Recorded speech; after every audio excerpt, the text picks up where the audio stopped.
Okay, so welcome for kind of a bonus stream here. Um,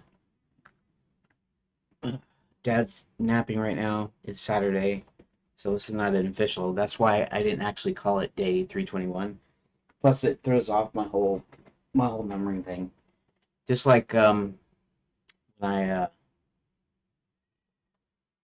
I started a Monday off with the zero, and so it went 0, 1, 2, 3, and 4, and then the next Monday would have been 5, 6, 7, and 8, and 9. um, that just kind of threw off things for me. So I had to switch it back around to where uh, number one is always on Monday. So it's 1, 2, 3, 4, 5. Then next Monday, 6, 7, 8, 9, 10, and then 11, 12, 13, and so on. And so this way I don't start Monday with like 323 or something. I mean, you could technically look at it as a different day, or you could say it's the same day, and I just didn't get as many pages the past couple of days done like I wanted to. So we're gonna attempt this. I'm gonna attempt to see how many I can get done. Um, so really, at 327, we're gonna see if let's go to the page list real quick. And um, in general, the only three things we can count on is these three, right? Page 0, 1, and 2. And then if I'm lucky, I'll get these rest of these, and if I'm super lucky, then I'll even get the rest of chapter 5 done. Of course, it'll land in the middle of a 5 block, but the 5 page block is just so I can count how many pages I've already done and stuff. Kind of give myself an idea of where I'm at. Okay, so let's just we'll focus on these, and we'll see where we're going. I'll probably at some point have to open the thing to use AI or something. We're gonna see if I can do this on my own first for just a sec, and then so yeah. So if anybody still's on here, great. If not, then that's okay. You know, whatever you feel like it. Let's see. The count arrives at the Grand Enchanted Lands, and he starts looking through windows. The count flies into a room, looks around, and then hides again as a woman comes in the door. The count notices the woman seems a bit tipsy as she talks to her friend via magic mirror. She claims someone hired her to impersonate the princess. She mentions how she gets unlimited wine. She eventually ends the call and just sits there. The cat waits and thinks about what his options are for making her leave the room. Okay. Okay, so hopefully this is not too bad. Um, let me think for a second.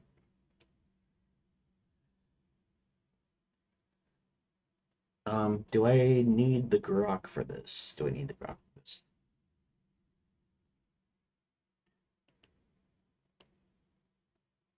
Um, all right, let's go ahead and pop up a new browser window, and let's just go ahead and I'm gonna run the terminal command to get it down where I need it to.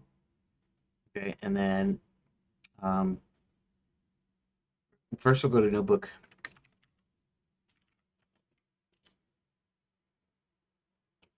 Um,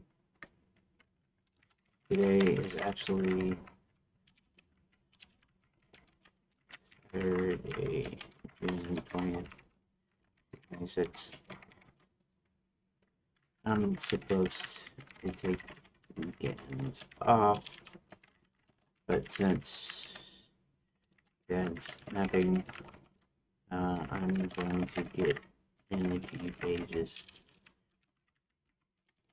Did I share with you the approximate size of the Enchanted Lands?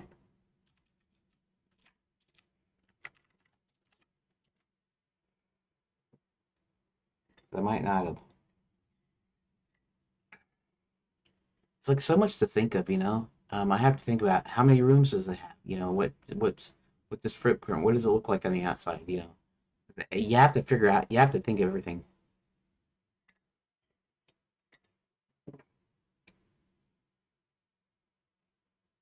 Right in the center. Yes. Roughly perfect size for flagship makers are putting it apart with the real world massive hotels like Walt Disney World's Grand Flirting or the Gaylord Palms. So you're sneaking in a few bonus pages.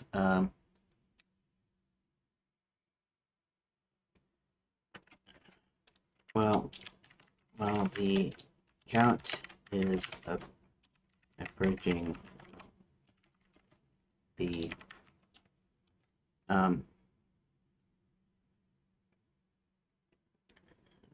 is approaching the GL, and I was going to describe about how many rooms it has. Can you give me a guesstimate? As I've not really got this specific before. Just a general idea of how many rooms are in a hotel of about this size.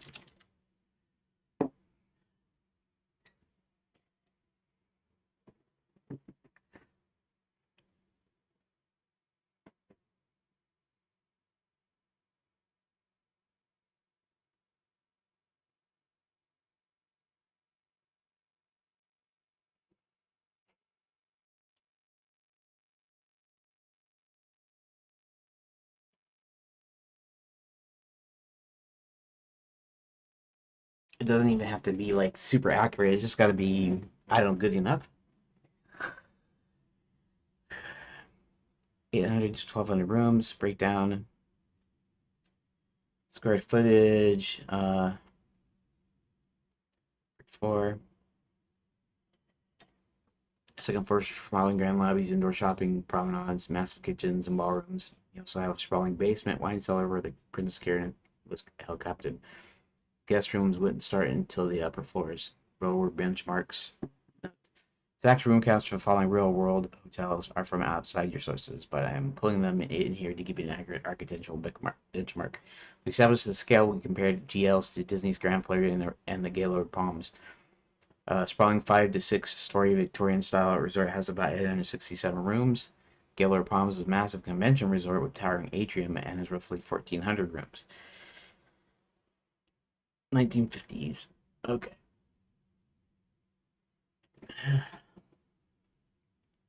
It shouldn't look like the 1950s though, I think. Um,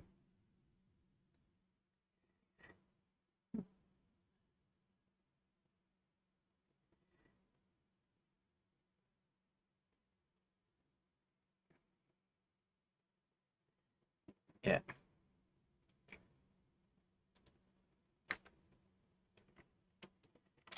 Yeah, that works pretty well. The actual hotel isn't going to be 1950s style. Probably something older. Um,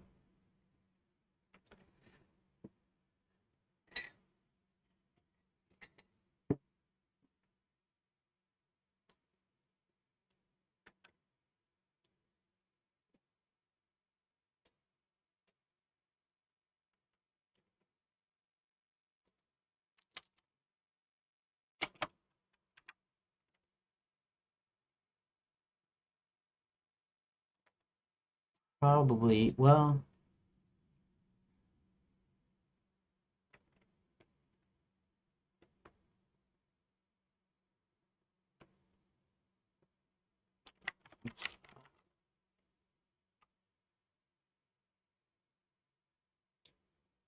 um,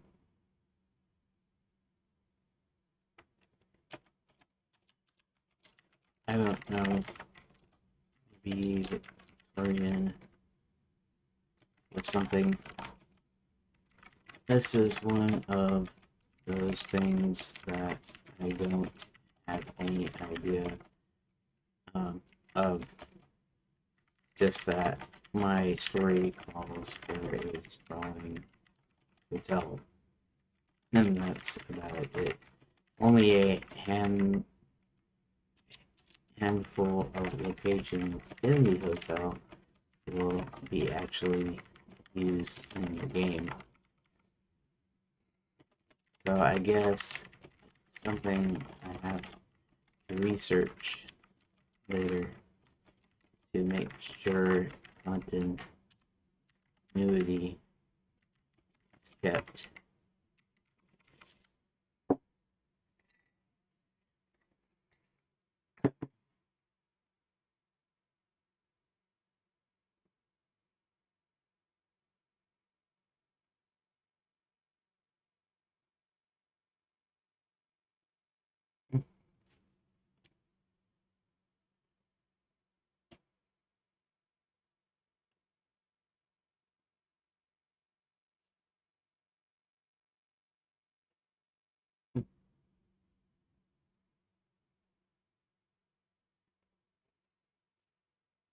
Grand Floridy is famous for sprawling red roof Victorian architecture, so your subconscious intuition about the styles are tracking perfectly with your map skill. Here is why Victorian aesthetic is ideal choice for a specific story beats your writing. Justifies the backstage mechanics. Victorian grand hotels were historically built with incredibly strict separations between wealthy guests and the working staff. Because of this, they were packed with sprawling basement wine cellars, massive industrial kitchens, and hidden dumbwaiter shafts designed to keep servants out of sight. The architectural reality perfectly supports this exact escape route you just wrote the Princess Karen calling out of the cellar.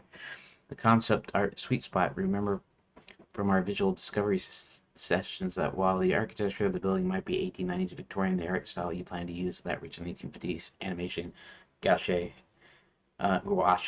gouache, um, that you can take those ornate Victorian designs and paint them with the clean, uncolored, mid-century Tom and Jerry aesthetic we look for in the hotel's interiors. Yeah, yeah.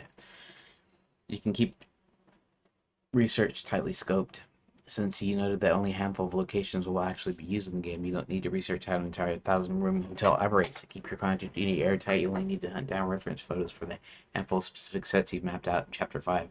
Classic stone and wood wine cellar with large casts of period appropriate commercial hotel kitchen along uniform guest hallway, guest room converted into makeshift map operation room, opulent guest bedroom, and vanity for the imposter princess. By narrowing your focus to just those 5 or 6 room archetypes, so you can ensure perfect continuity without wasting your development time trying to design a massive building you'll never fully explore. Uh, uh, um,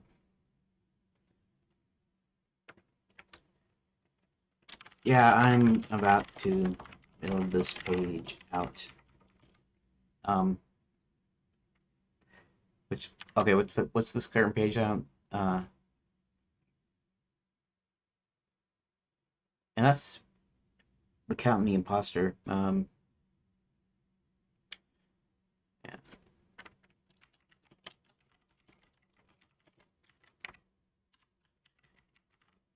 Count and the Imposter.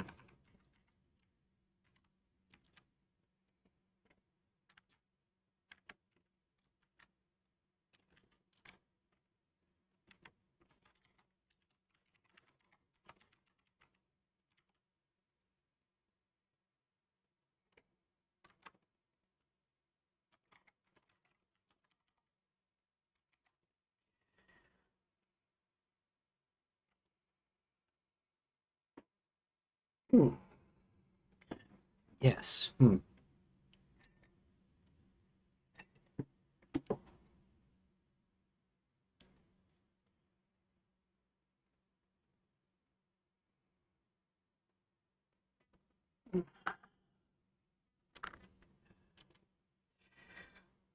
Okay. And then we'll probably attempt to type something in, but oh,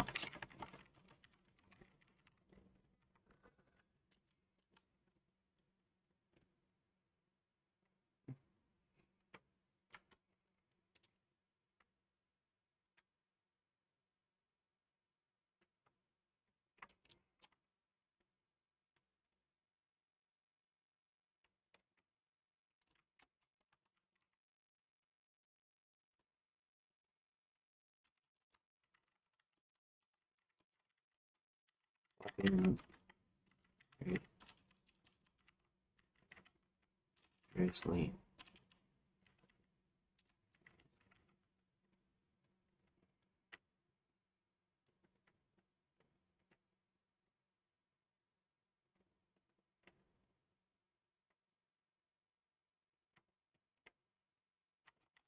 and really hard from the distance we had just covered.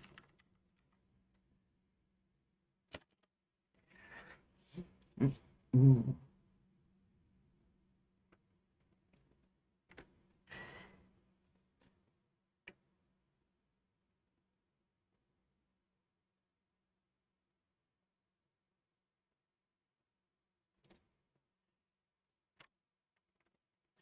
Um,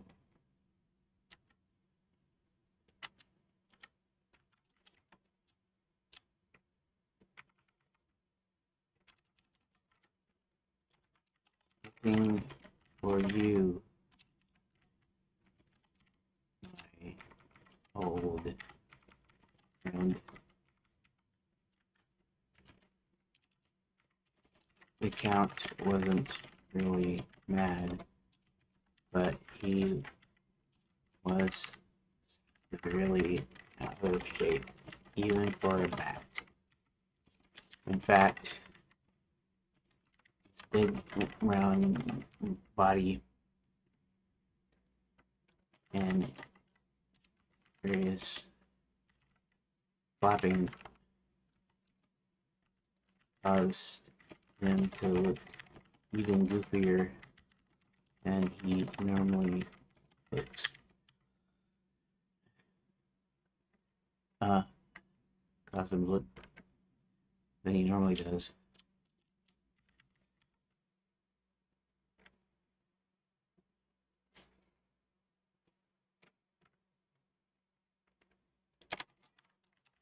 Didn't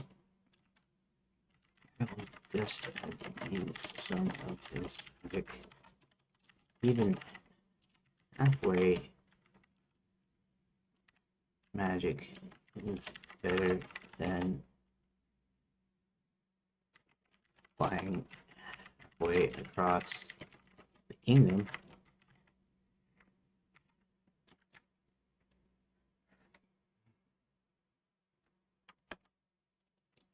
The large, sprawling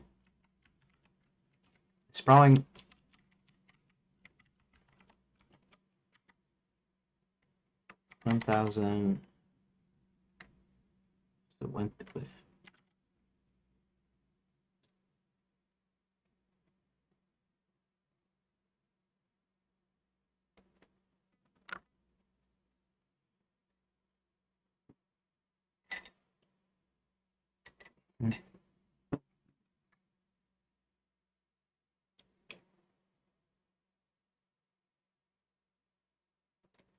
um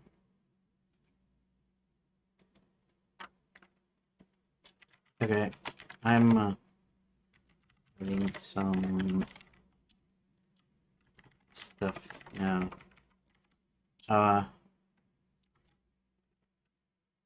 Did I say sprawling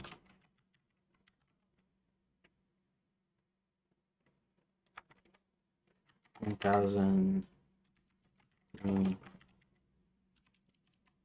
hotel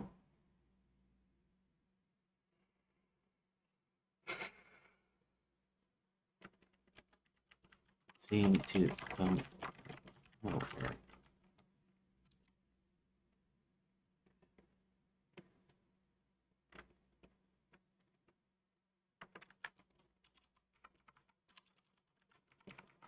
Or do I say please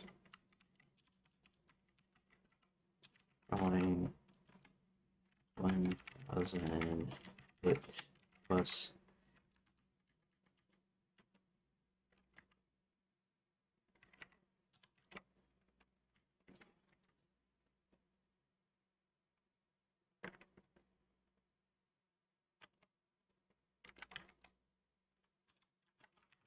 see. I'm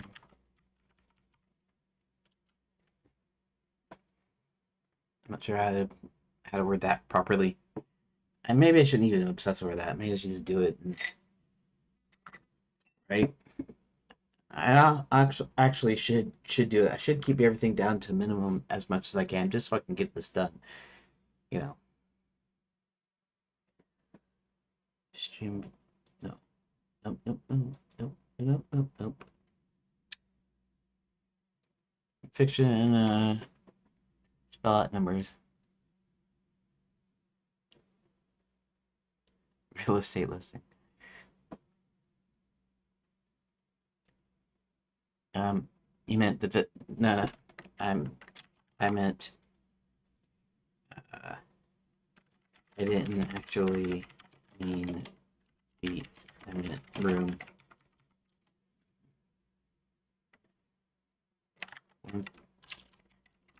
1,000,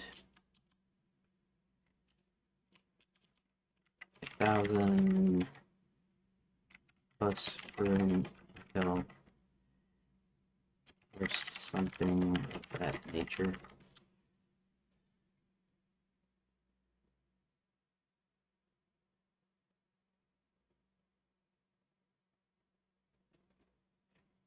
Hmm.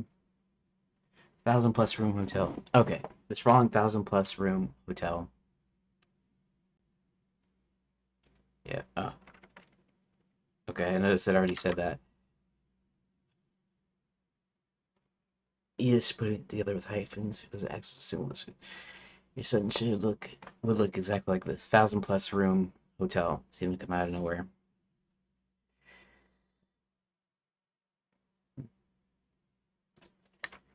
Not yet, but it's coming up. Just a moment.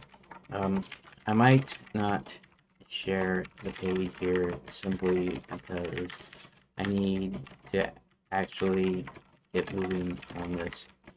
And I had determined already that I shouldn't be asking chatbot to help fix every single page, as that would take forever.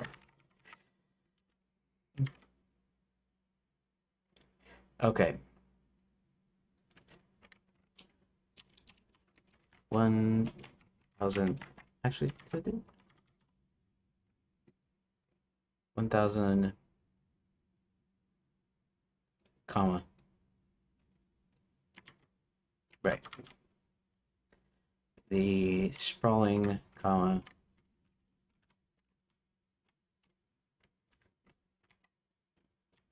One.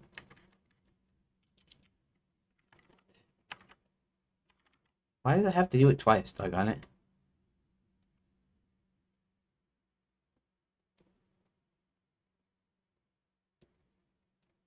Uh, 1,000 plus room. 1,000 dash plus dash room. Okay.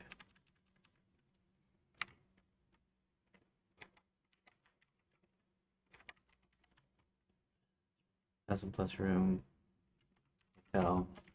Seemed to come out of nowhere.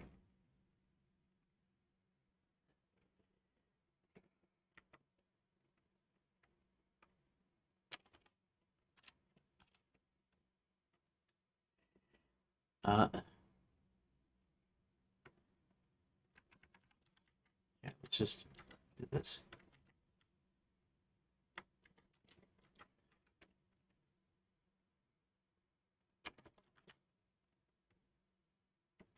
I guess I'm flying faster than I thought it was.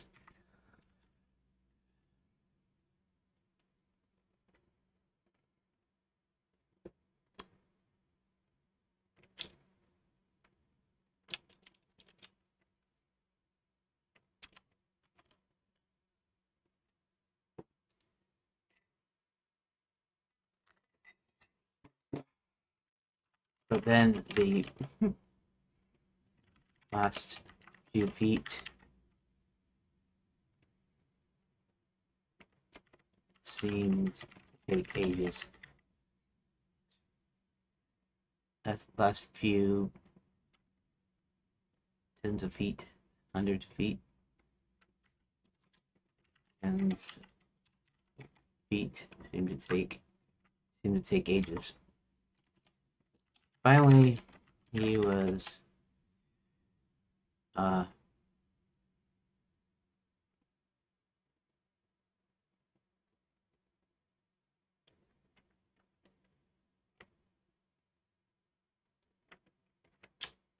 was close enough to start flying along the balconies of the upper rooms, and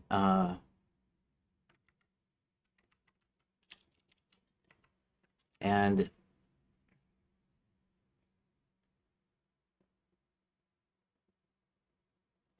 and checking through, making sure to be taking care not to be seen.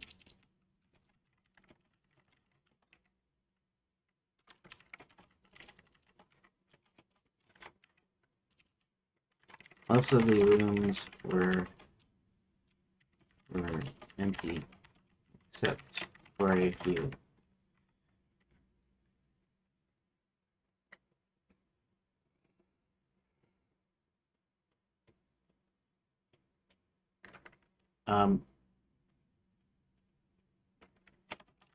About halfway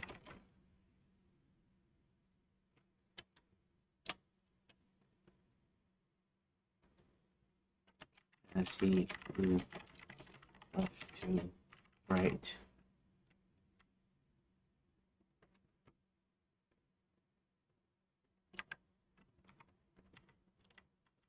He checked each room, taking care not to be seen. Most of the rooms were empty except for a few. About halfway, about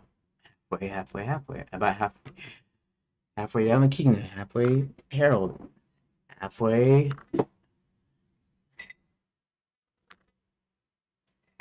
Let's say about 2/3. About two. Just to break it up. Thirds.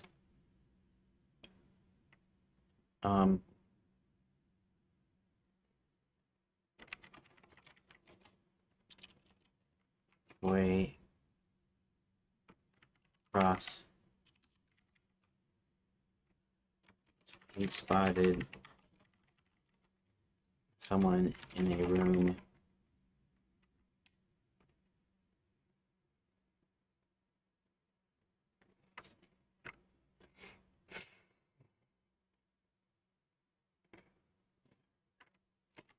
which could actually be the right height, age, and build. Not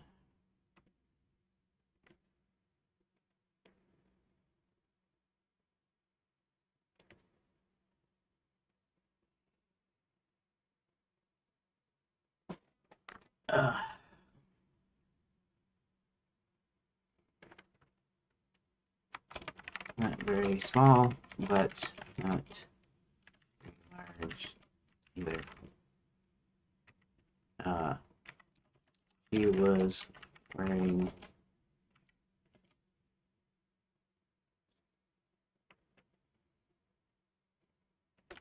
nightgown and but covered up with a,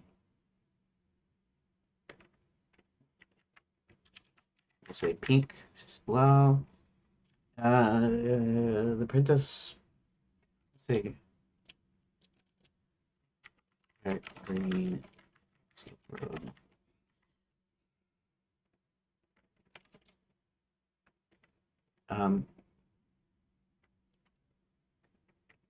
You almost would think still morning.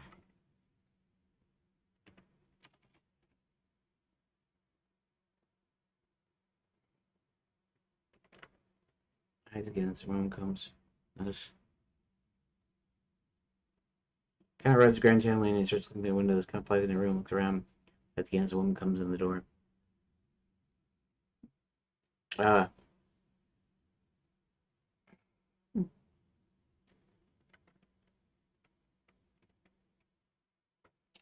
she was sitting at her vanity, which apparently doubled as a two-way magic mirror. Um,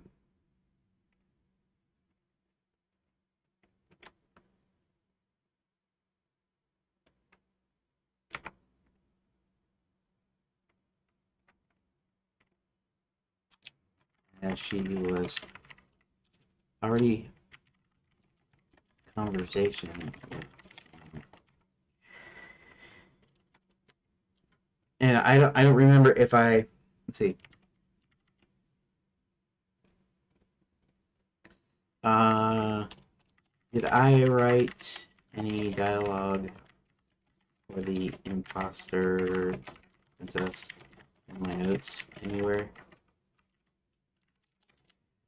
Actually, I could probably look it up, but maybe it'll find it quicker. And because I think at one point I did kind of uh, did did actually write that. Yes, he writes some dialogue. Mabel. Eh, have you seen her? What she looked like? She looks like an average girl. I honestly don't know why they would want to keep her. In any case, I'm having fun. Tiffany pour and realizes the bottle's when she says, "Ooh." I must go back down and get another bottle. I'll talk to you later, Mabel.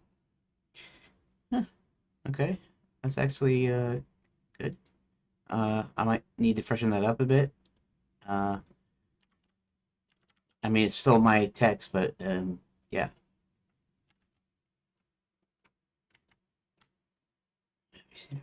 Like, um, said a woman on the other side of the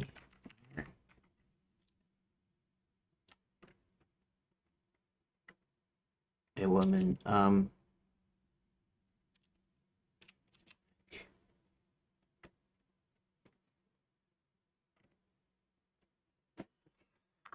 Uh, uh, say woman coming on the other side. Mirror.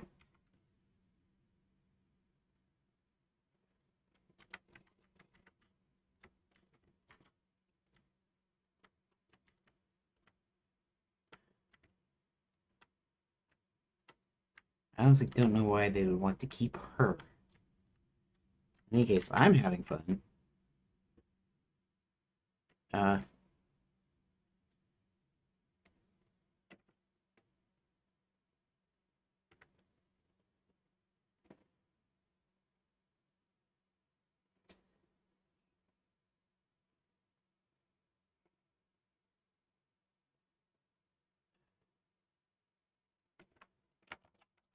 the woman in the hotel room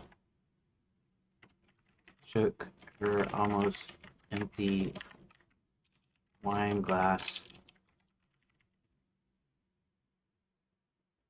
in front of the mirror. Attempting to pour another glass of wine, uh, she realized the bottle was empty.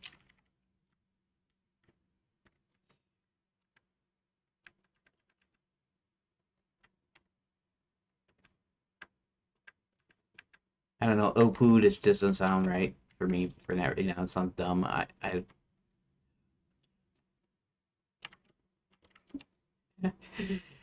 uh, do you have an idea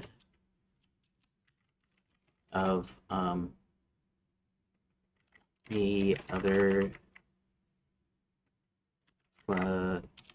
national disappointment other than oh, poo? It just sounds corny right now. Okay, let's see. Let's see if it comes up with.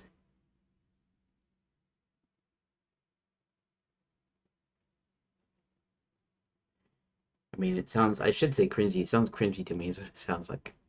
Corny. I can handle corny. Corny is not a bad thing. Cringy is what you don't want, but it should get the idea.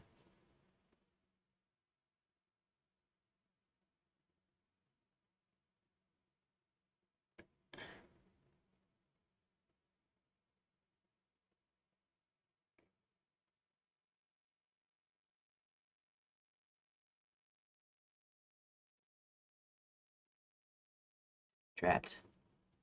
Say drat, I guess. Yeah.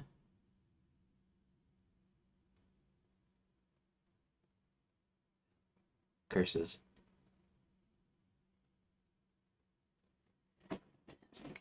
Fantastic. Fantastic.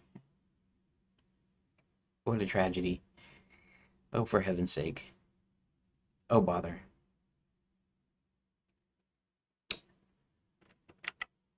Um, actually, I like. Oh, for heaven's sake. Hmm.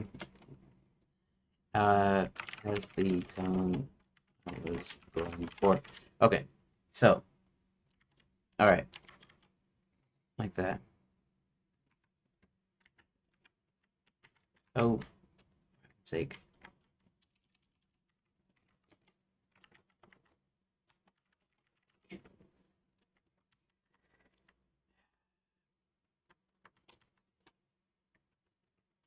Need. I'll talk to you later.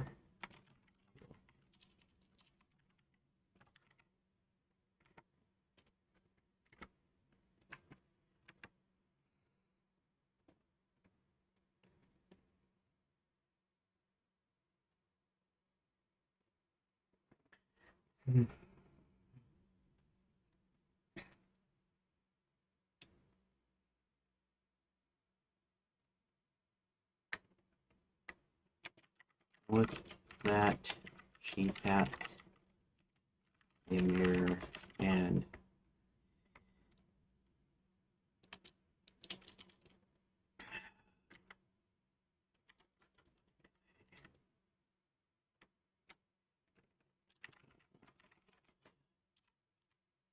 later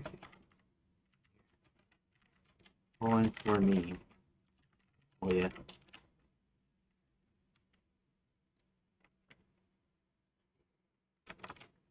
If I the image on mirror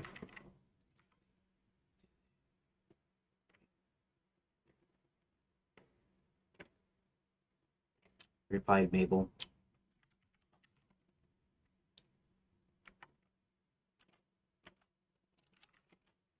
The woman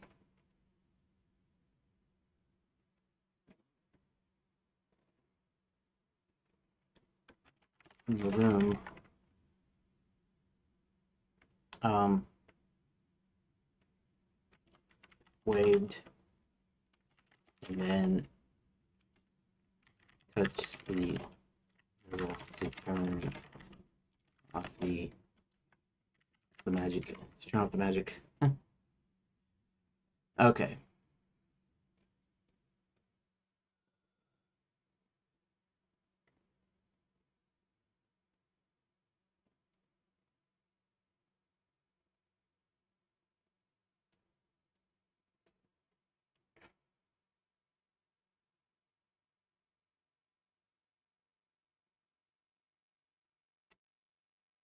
Uh mm,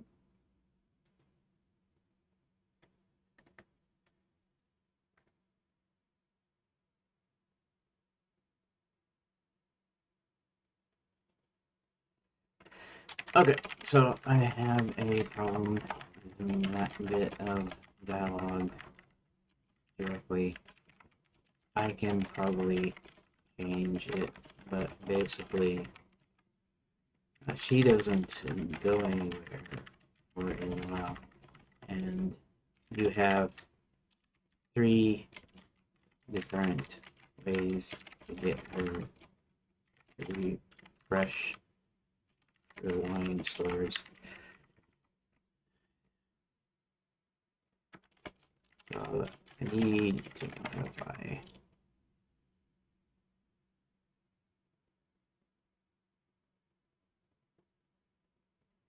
Okay. Okay, I can't have her running out of wine while talking to Mabel, because the account is going to find ways to get her to leave the room.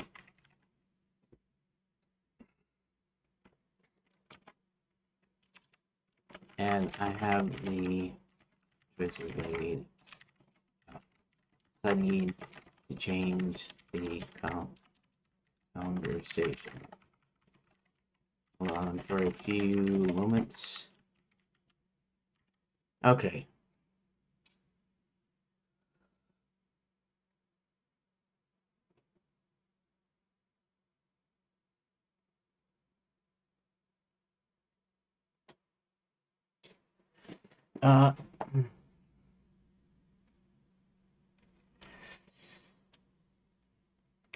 Okay. So let's just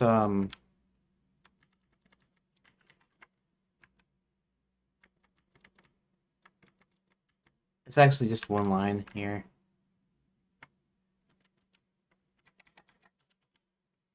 That okay.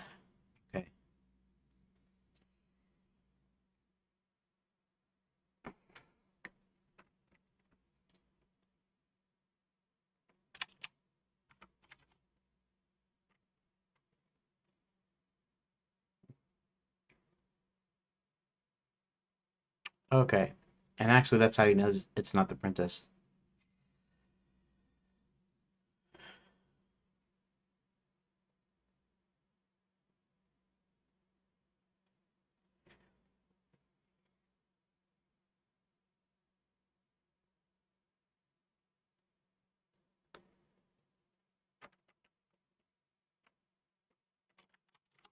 All they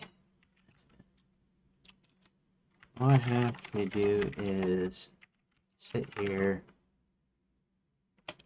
and look like a princess. Whatever that means.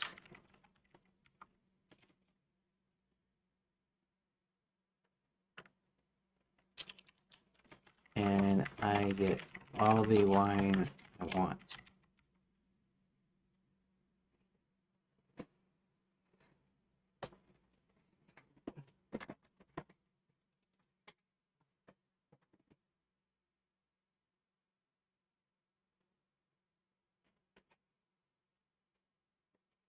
Okay, so I might um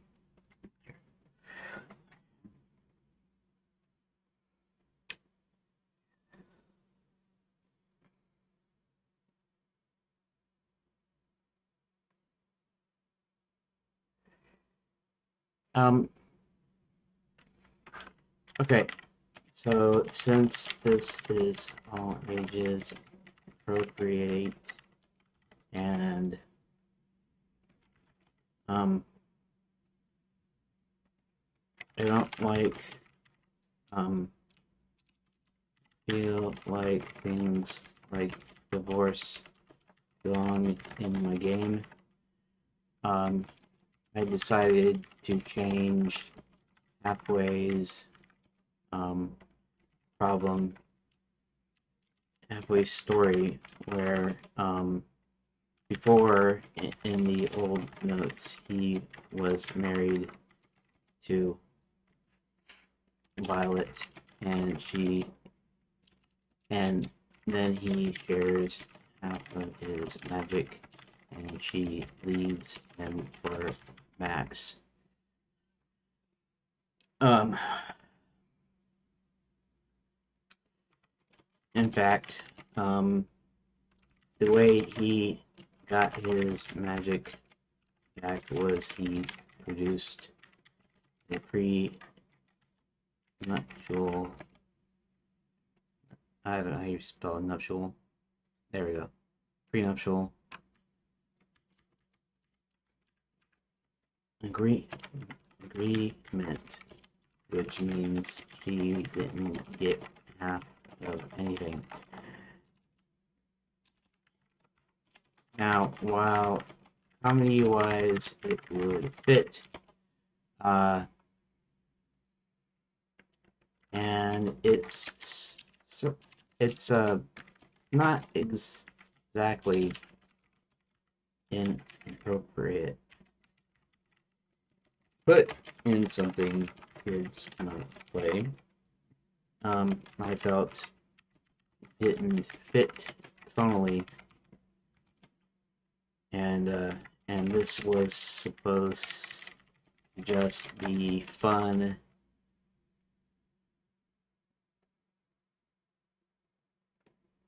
um, and not have any of the junk we have in real world, really. So I changed it from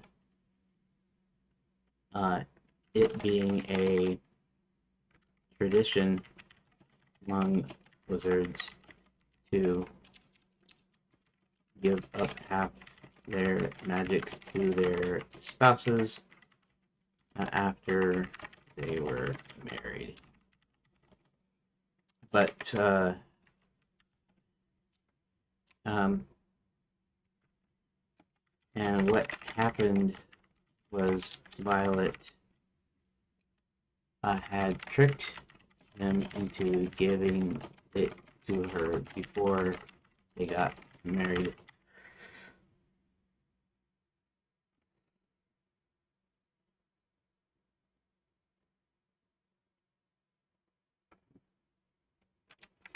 In fact, I'm probably going to allude to the fact that he wasn't even in love with her, but rather it was some spell or enchantment he was under. I kind of suggest this in the conversation with his old girlfriend, Vanilla, who's a very mother. In any case, all of that to say that I have a uh, line of dialogue um, that I want to use that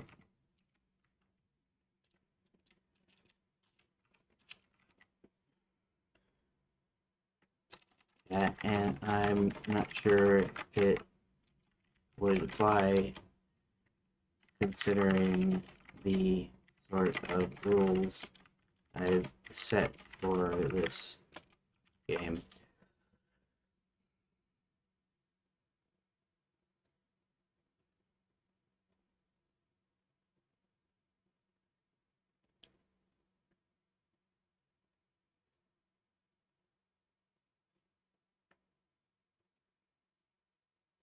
So it didn't fit tonally, and this was supposed to just be fun, not have any.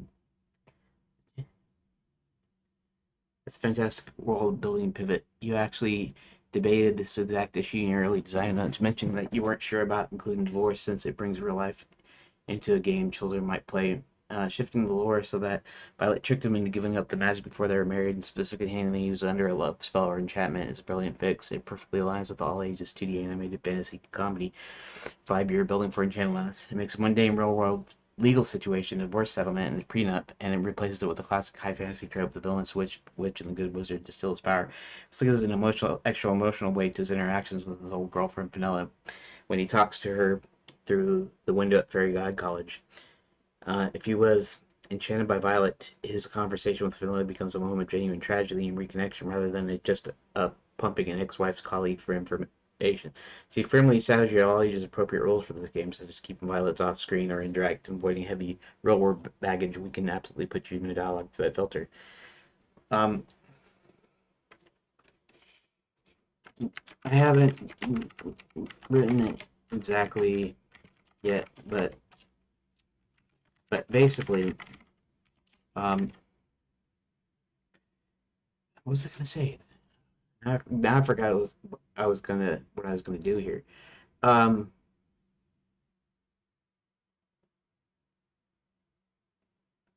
get all the way I want. Um, okay. Control C. All I have to do is sit here, look like a princess, whatever that means, and I get all the wine I want. Uh,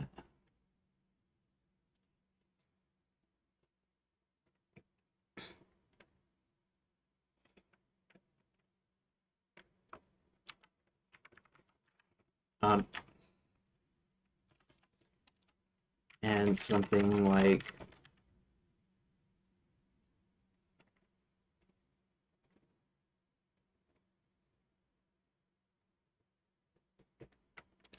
this is certainly a lot more than my ex ever did for me.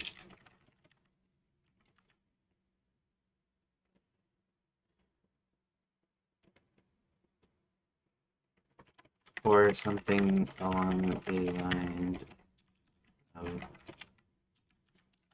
this is certainly better than.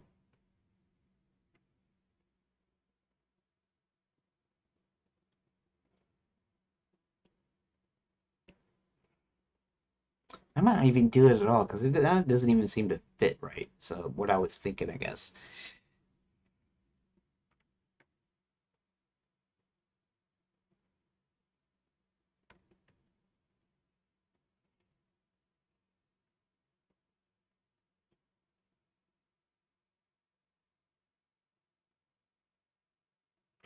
Uh, Another X, Mr. Right.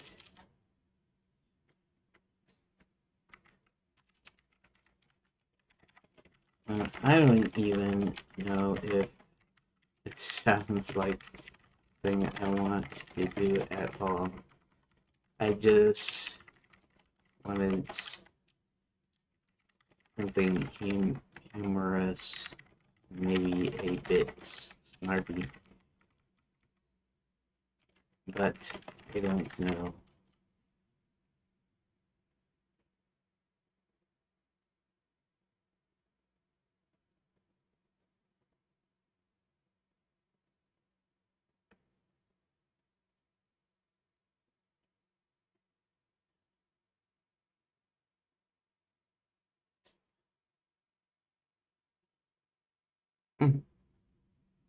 This exact mentioning an ex or bad boyfriend is generally perfectly fine for all ages media. It's a very common comedy trope in Disney's Hercules and does not carry the heavy real world legal and familial weight that a divorce or prenup does. Seasoning ex Mr. Right absolutely flies under your rules. However, if ex Mr. Right feels a little too much like a modern rom com to you and you want another anarchy firmly inside the satirical magical world, and you can easily give her a complete fantasy or theme park twist. Okay, you certainly beats kissing frogs. Oh, okay, now, and people say that AI can't think of it can't be original and stuff. I mean, it's not really original. I mean, I should have thought of that. I should have thought, fairy tale. Okay, what kind of joke could I make based off of a fairy tale? That's actually a perfect. I could actually do something like like that probably.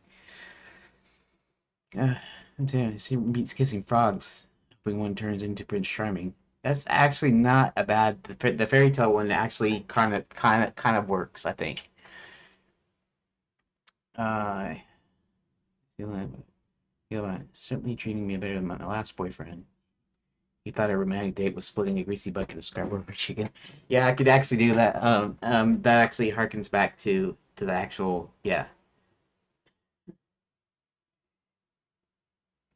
I just I get all honestly, Mabel, this fake royalty gig treats me a whole lot better than my last sprint charming. Or it did. Hmm. I kind of like all three actually. Um,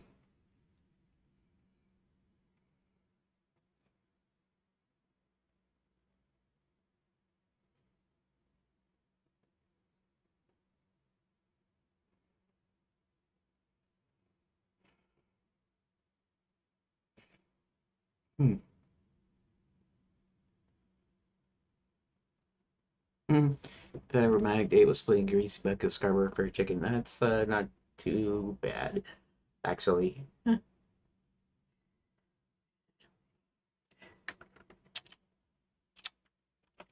Well, the last one to me is a little weak. Kissing frogs.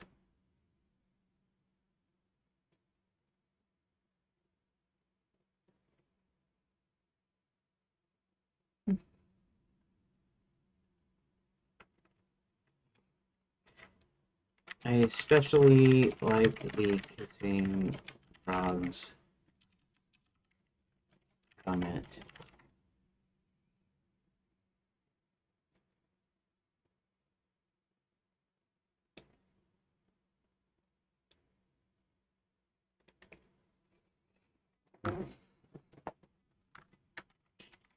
Hmm. I might want to add in a couple more fairy tale references. Did the did any of the original stories? I don't even know if Sleeping Beauty is it just like a ballet? Sleeping Beauty, is it a like Tchaikovsky or something? Is it like just ballet? Is it an old actual story? I mean, if we ever list how long she slept.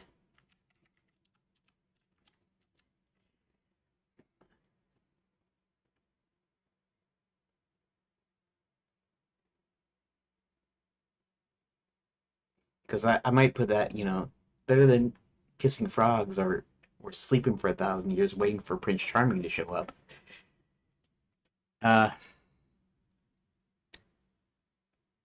100 years? Okay.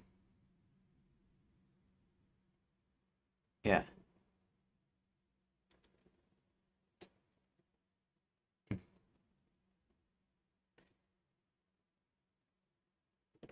Actually, Karen is sucked in the Red Riding Hood thing now. I think the Sleeping Beauty one might have been earlier. Yeah. Yeah, I was actually thinking of that. So 100 years, that works. Yeah. Mm. I think I'll probably use that. Thanks. Okay, so chalk went up for the AI. Now, it doesn't mean that I couldn't necessarily have come up with that. I mean, I might could have, or I might would have if I was thinking in this vein. I should have. I should always be doing that. I mean, I am sometimes, anyways. But right now I'm kind of. I guess I'm kind of doing this like I'm supposed to be. Now I have all the information here. I'm just supposed to write stuff out, and it should be, coming out easily. But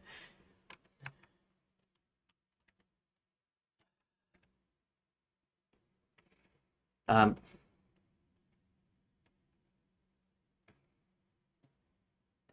get all the wine I want.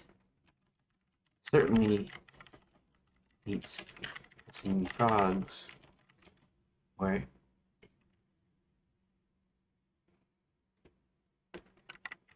taking a 100-year nap, just waiting for Prince Charming.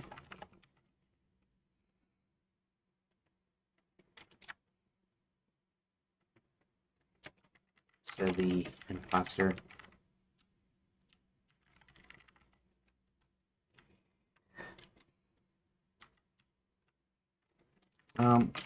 I have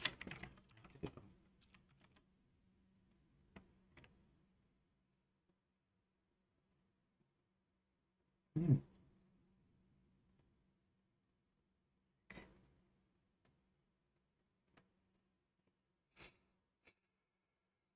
Uh,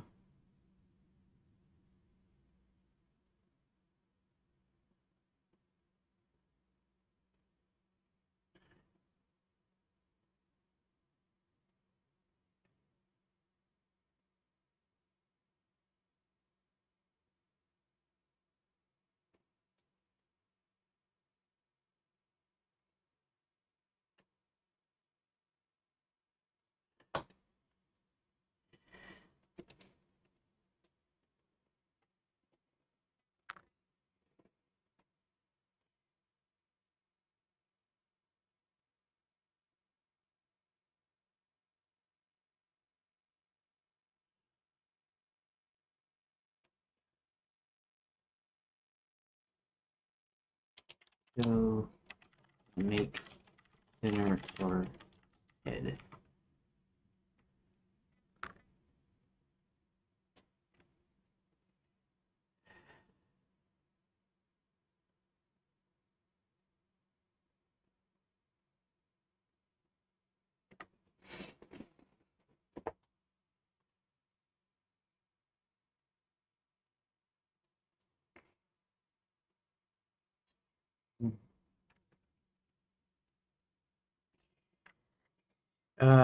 Okay, so well, I have to go and make dinner for Ed. Come on, come on, come on. Think, think, think, think.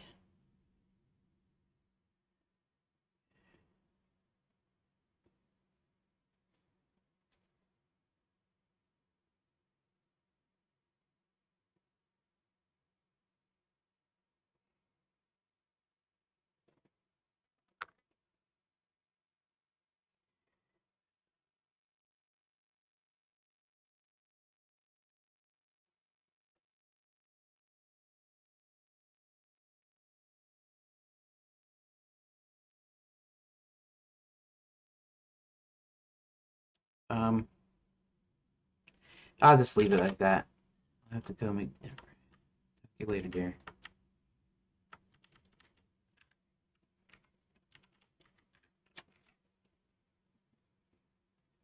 Pour one for me, will you?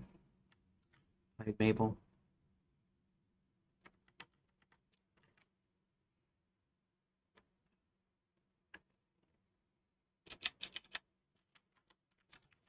I will.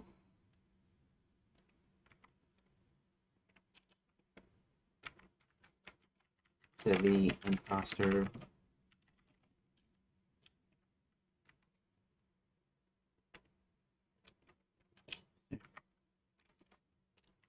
She touched the pencil lightly and the image appeared. Image disappeared, leaving only the reflection, the monster princess. Okay, so this is actually quite long, but we'll worry about it later. Uh,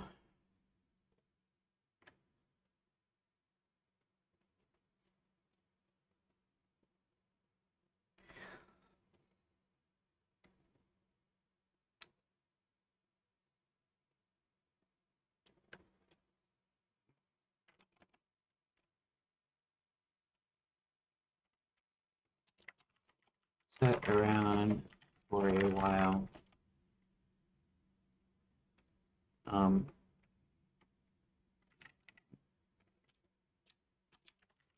Leaving. She thinking she was alone with her thoughts.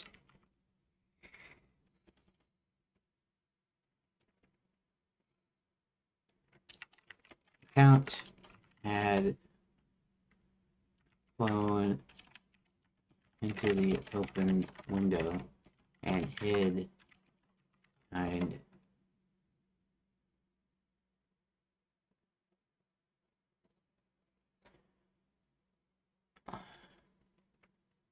behind a chair.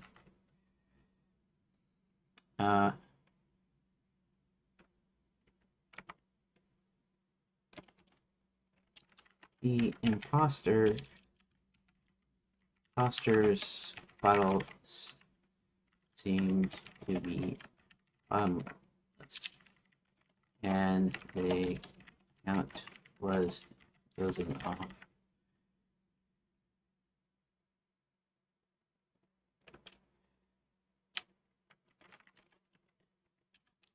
Count was beginning to wonder if she'd ever leave.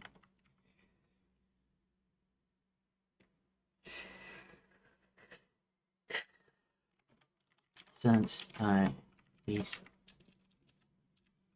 didn't have much time, he would have to find a way to get her to leave so he could follow her.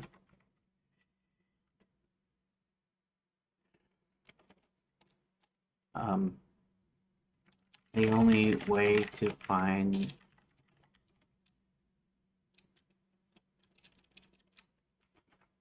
maybe somehow she would lead to the real princess. Okay.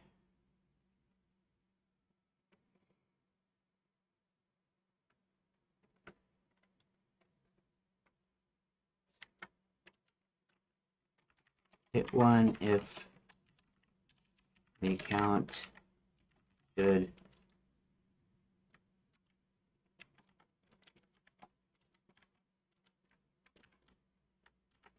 do if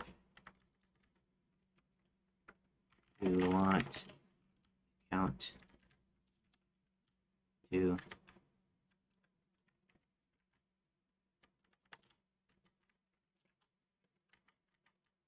hit 3. Hit 3 to get the count to, okay.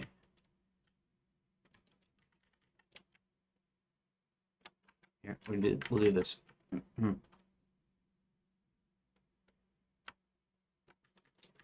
Control C.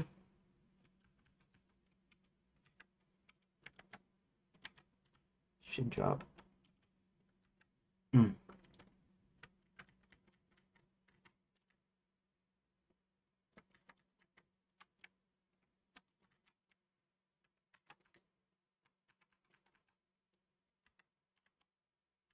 The count to wait until done with the current bottle.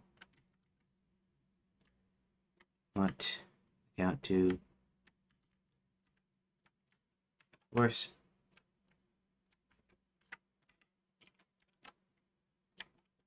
To force her, okay. Hit 0 to put. Okay, this is like a way longer than it should be. I might have to.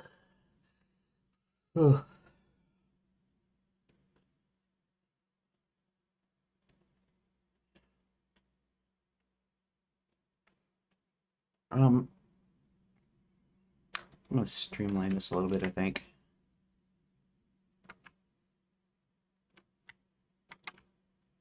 Let's just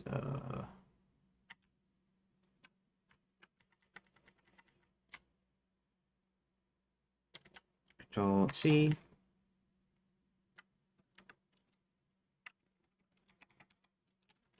V like this. Okay.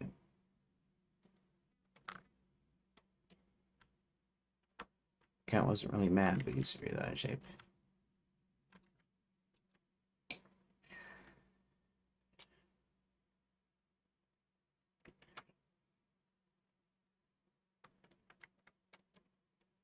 Couldn't Harold have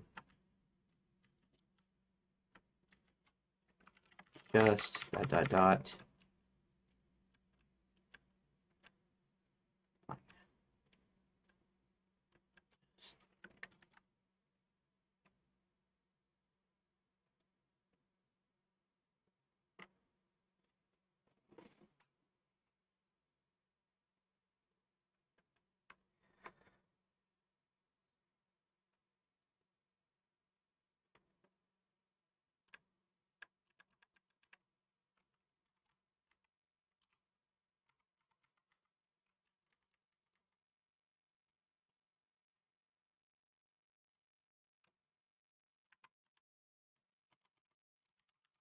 Now, again, cleaning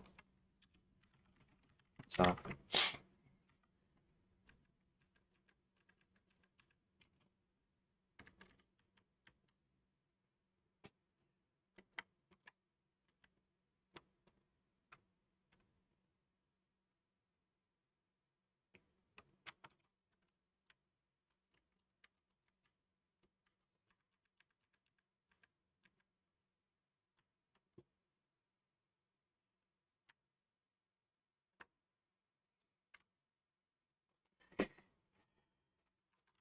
Here, let's actually, this doesn't really help though, because it's still online.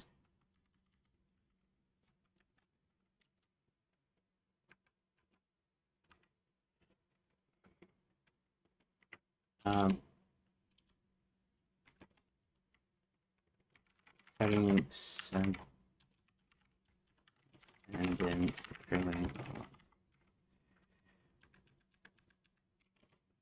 just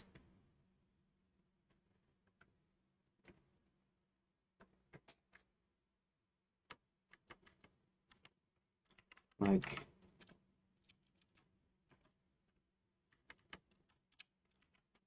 just and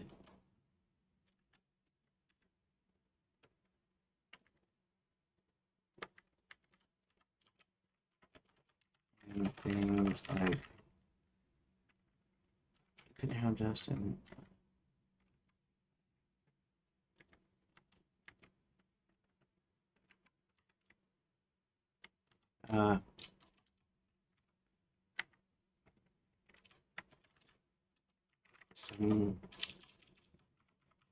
some kind of friend. Okay. Close enough,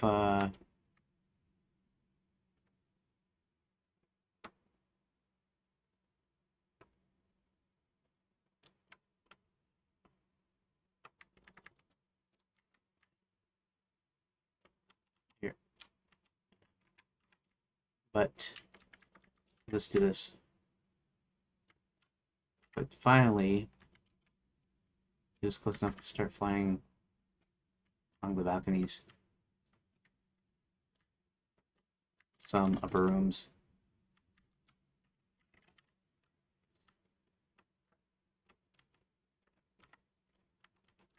Who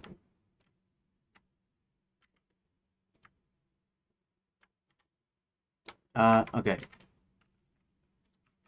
Eject each room going left to right.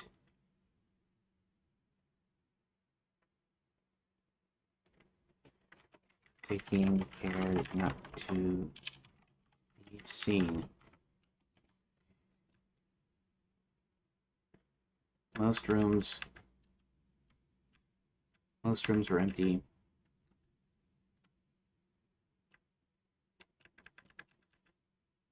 But 2/3 away across, he spied someone in the room could actually be the princess.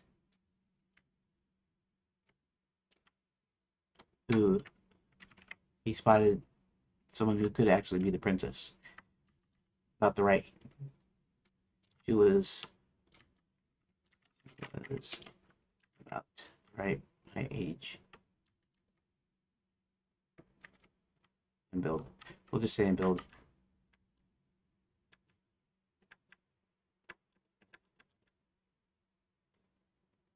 Wearing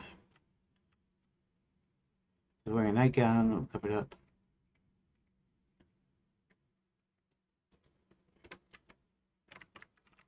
A dark green silk robe. I almost think it was.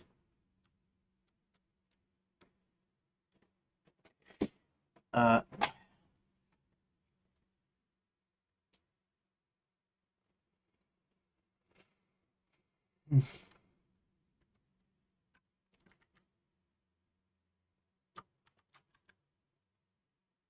the sitting at her vanity, um, which doubled. We'll just say actually because it's not apparently, which doubled as a two-way magic mirror. Was already in and was already in conversation. Um, was already in conversation. Seen her? What does she look like?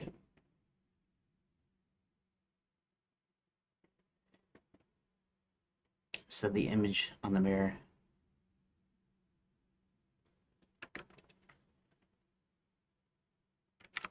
The image on the mirror. Said the image on the mirror. She looks average. She looks okay. She looks average.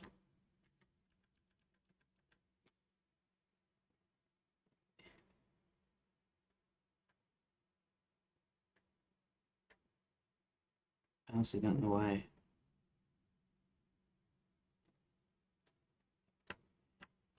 No idea why.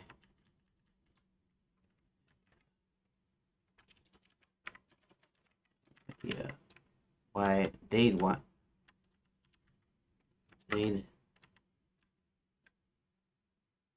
to keep her. In any case, I'm having fun. The woman in the hotel room shook her almost empty wine glass in front of the mirror. All I have to do is sit here and look like a princess, whatever that means, and I'll all the wine I want. Uh, Certainly beats kissing frogs or taking a 100-year nap just waiting for Prince Charming, said the imposter. Well, I have to go make dinner for Ed. Talk to you later, dear. Pour one for me, will you? Replied Mabel. I will, said the imposter. She touched the bezel lightly and the image disappeared, leaving only the reflection of the imposter. The imposter princess. She sat around for a while, thinking she was alone with her thoughts. Cat had flown to the open window, hid behind a chair. The imposter's bottle seemed to be bottomless, beginning to wonder if she'd ever leave. Since he didn't have much time. Okay, so I guess it's still long, but this will I guess this will do. So not a very good wine. Okay.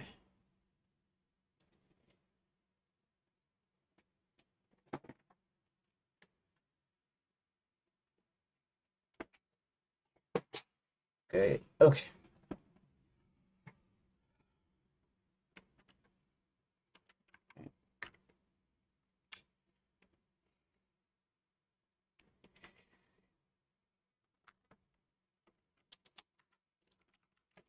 Count assessed his surroundings.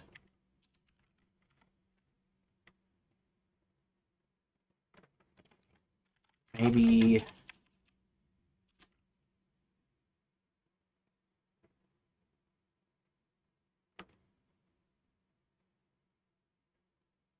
Count assessed his surroundings. Maybe there was something in there he could use to it would be poison, would it? Okay.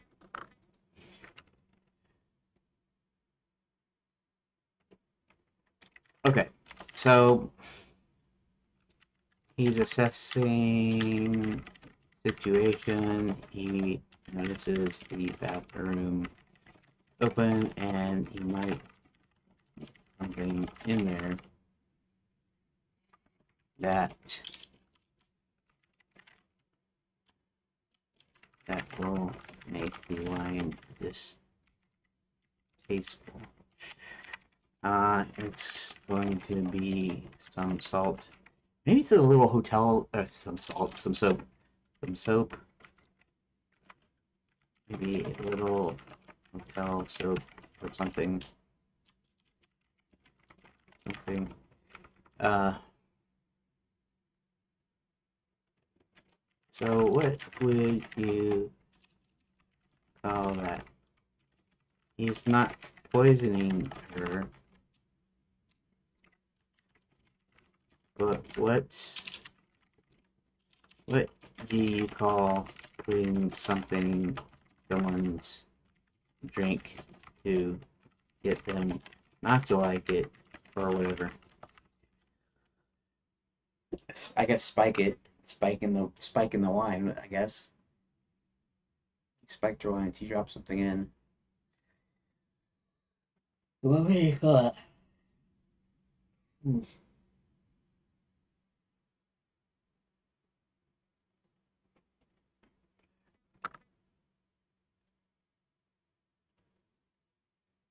Spoiling the wine, fouling the wine, tainting the drink, doctoring.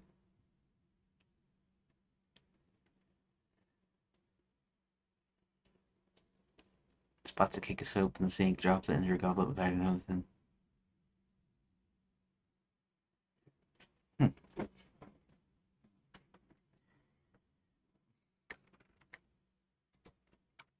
Okay, thanks.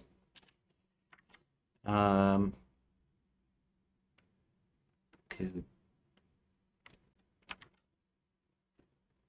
spoiler wine.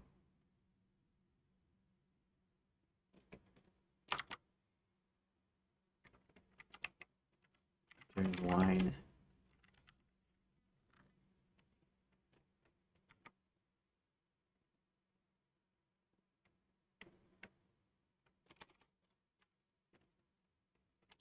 While she was still facing her mirror, Count quietly flew into the bathroom, spotting a small cake of soap.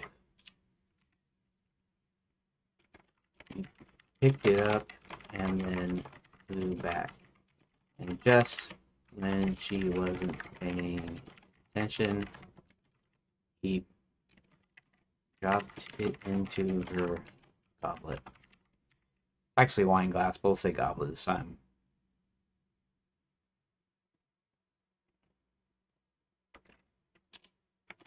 And uh,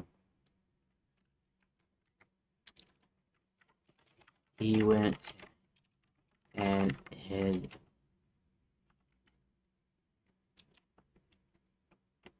behind the chair again.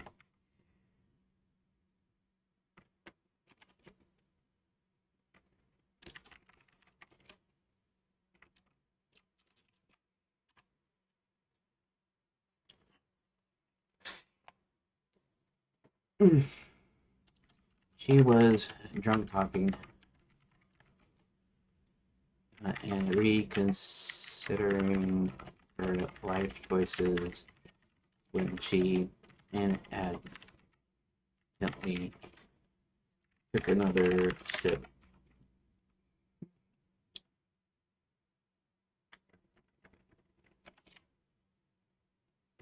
Suddenly, her face scrunched up and she spit it out.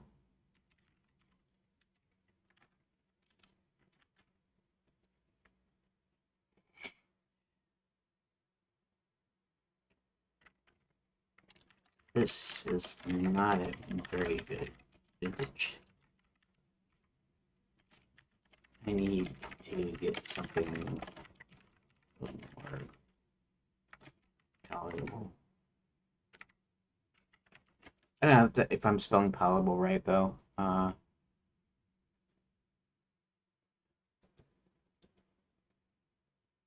we go. Palatable.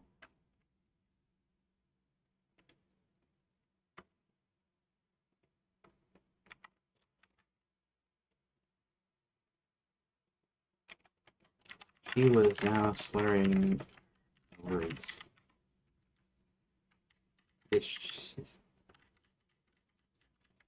I don't know how drunk people talk, so this is just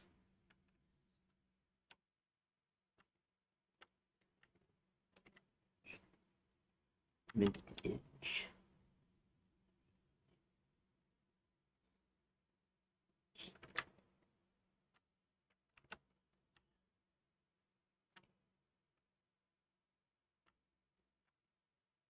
I need to get something a little more. Pal, pal,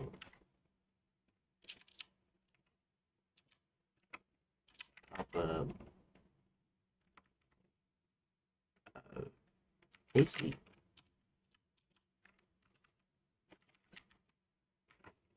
Now starting her words.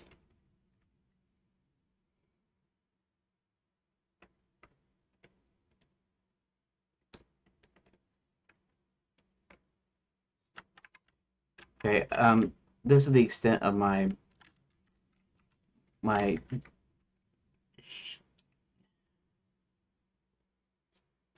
okay, and we're gonna say a little. She's like a little more papa tasty.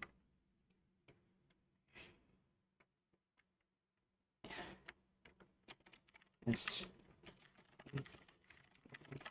a little more tasty.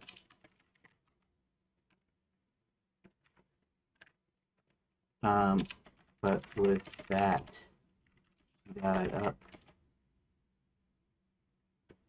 Um,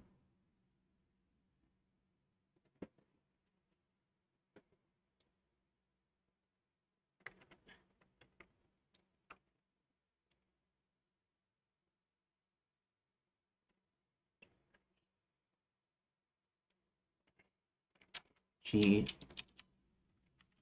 pushed herself up. Let's see. She grabbed onto the seat back, pulled herself to a standing position, and began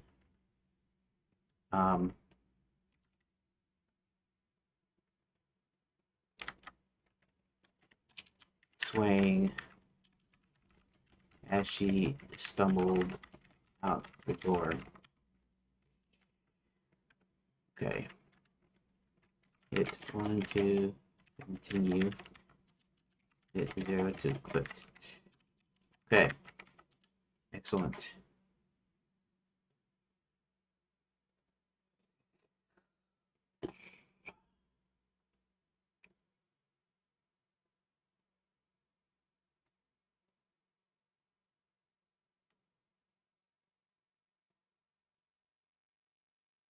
Okay.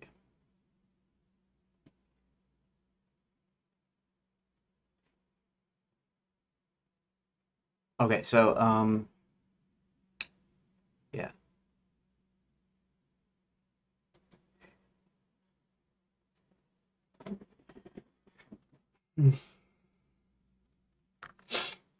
That's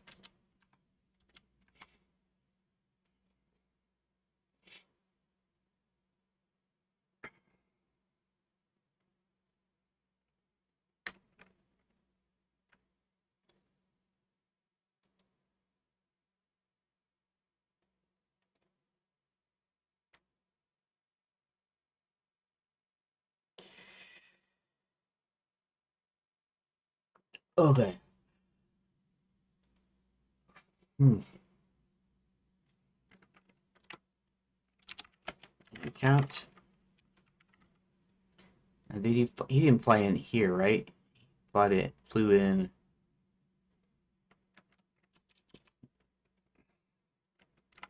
decided to wait.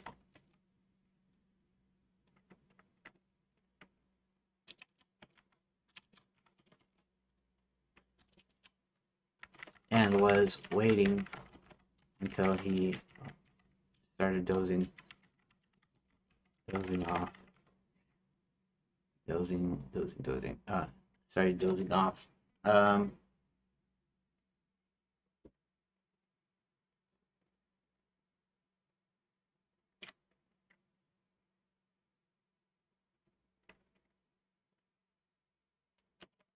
When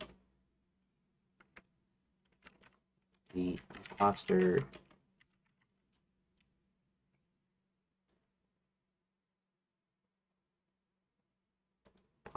oh, impostor. In fact, I spelled that wrong up there.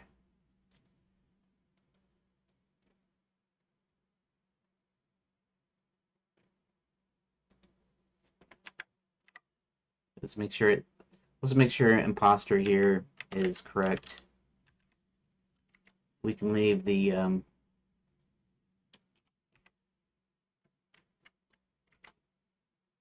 name, of course.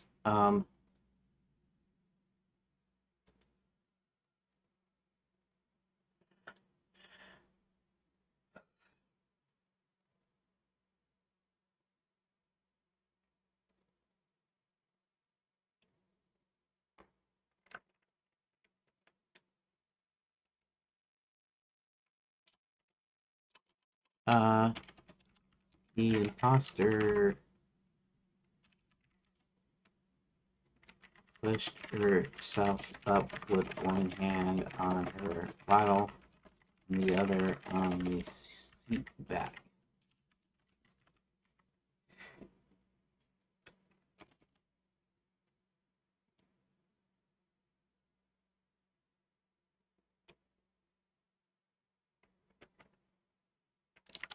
She stumbled to the door and opened it while singing How Dry I Am.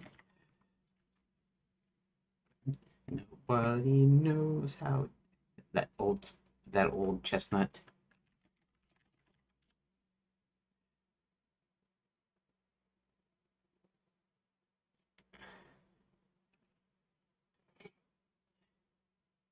Dry restaurant.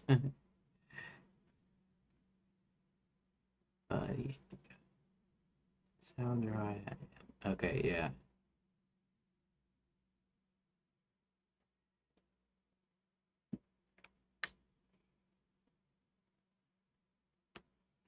Okay. That's cool.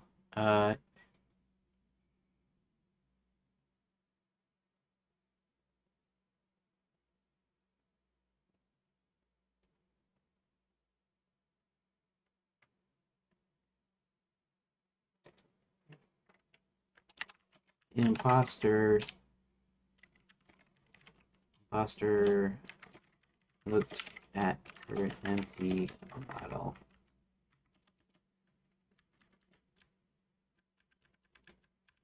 And then pushed herself up with one hand on her bottle and the other on the seat back. She stumbled to the door and opened it while singing How Dry I Am.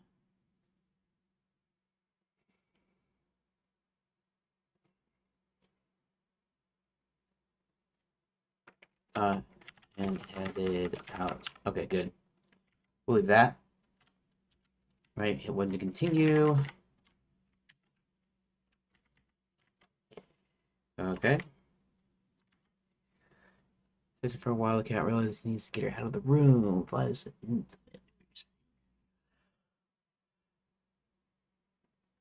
the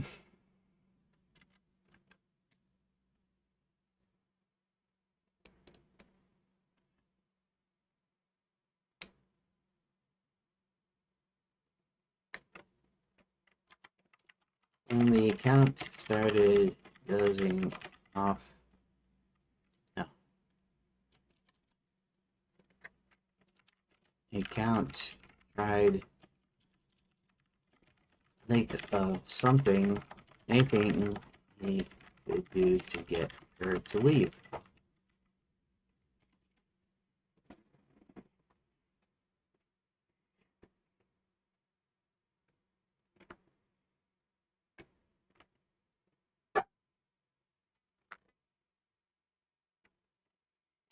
You count still a bat flew around the chair and around the back of the very mirror. The imposter was so absorbed in herself that she didn't notice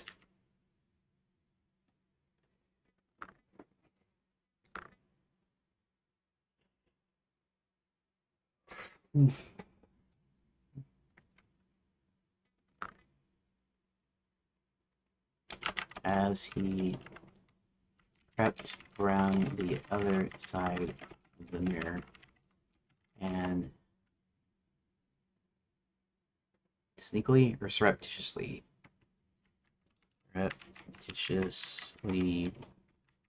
knocked over the bottle.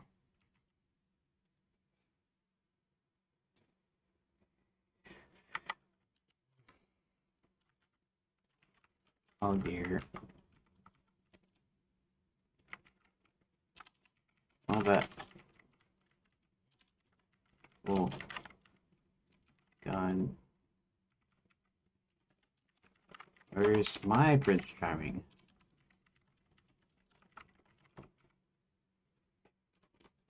Why can't I have true loves this?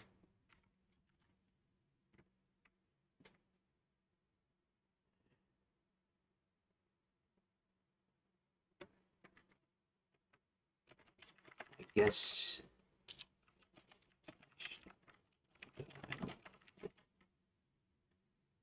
another Bible.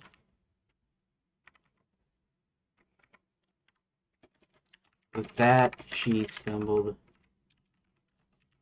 to her feet and with that she stumbled to her feet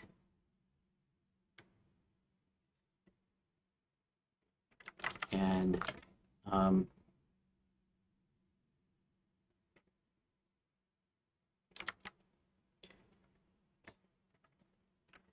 what's a word or phrase for walking when you're drunk? Of course, she can stumble out, but I've used that a couple times. And I guess, I don't know, I guess being drunk is also kind of an adult thing too, in a sense, but, they, all the way back, and we're not saying that being drunk is a good thing anyways, honestly. Staggered.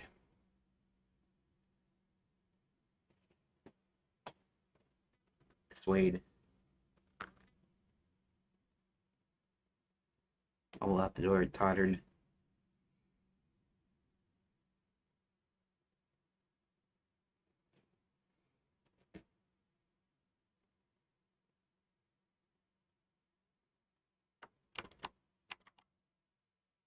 Okay, staggered.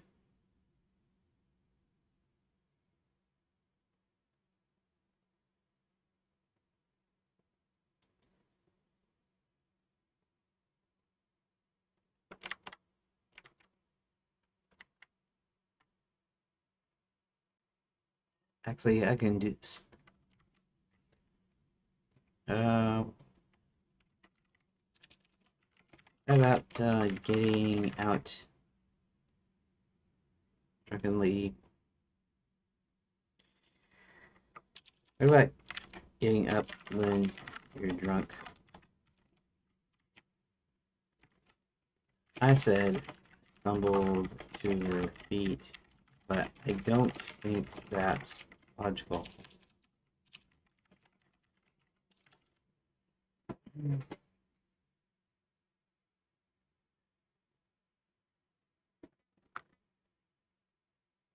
Nobody knows how dry I am.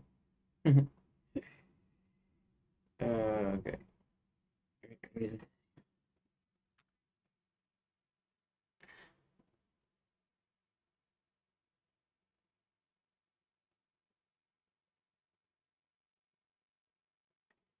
Yeah, I already did that.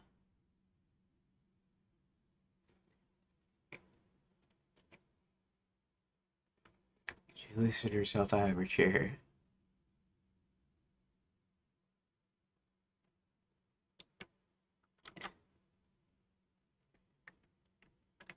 Using the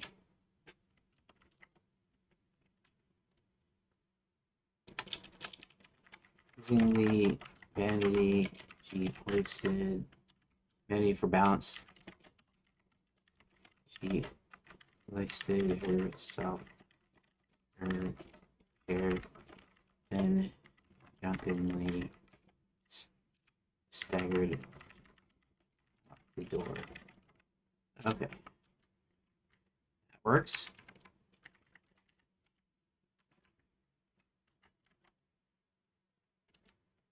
Okay.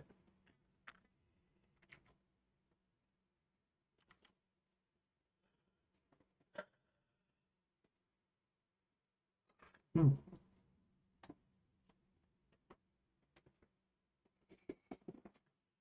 Okay, so this is where, all right, gentlemanly vampire sleuthing. Okay.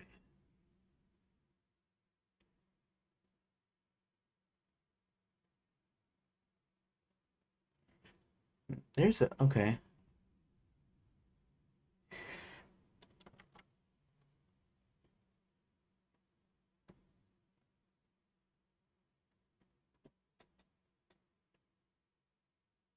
Right.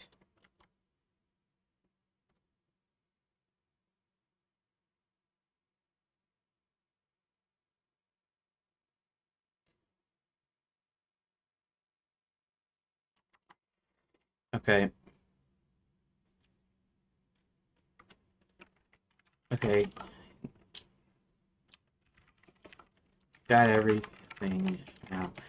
Now, um, I wonder. Okay, so I wonder. Let's go back to the beginning. Okay.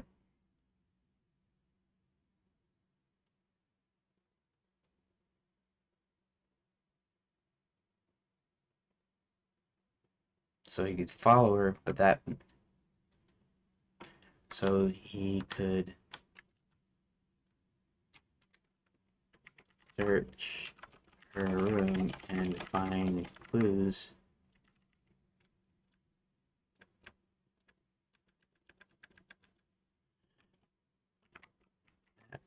Find some clues. Okay. Okay, so I have a weird thing here. I thought I was talking about the um uh first let me ask, is there anywhere in my notes I mention the sequence in Monkey Island where you have to follow the shopkeeper all the way to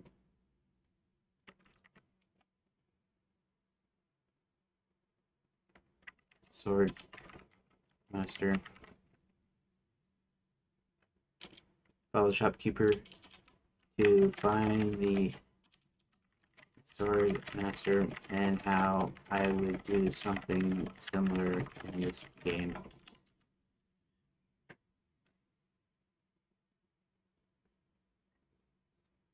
Sequence of Monkey.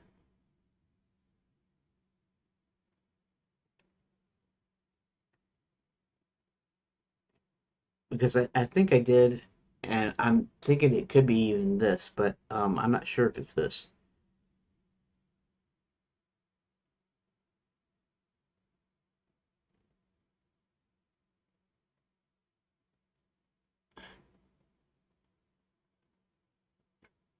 Three trials, yes.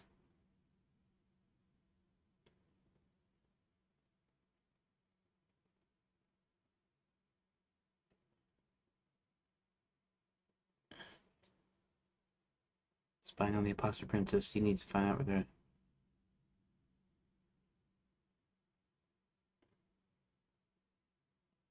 Hmm.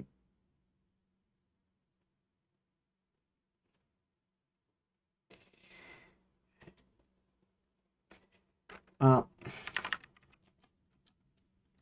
well, if you look in the all rooms file,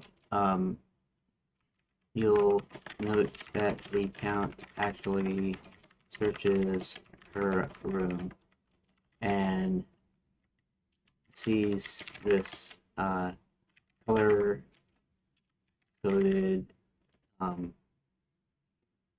wine cellar directory, and he uses that to actually go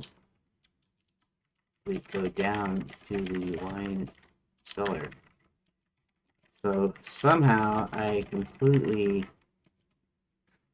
ditched the follow mechanic. I'm not sure if I want to change it, because that means changing those event pages.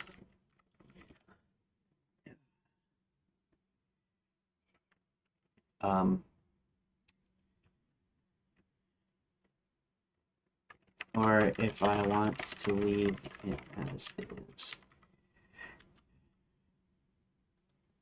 Okay, so let's go down here to needful distraction. Okay. Check out the vanity. Looks out, sees. Okay. Let's follow the wine. Shoot, the count turns back.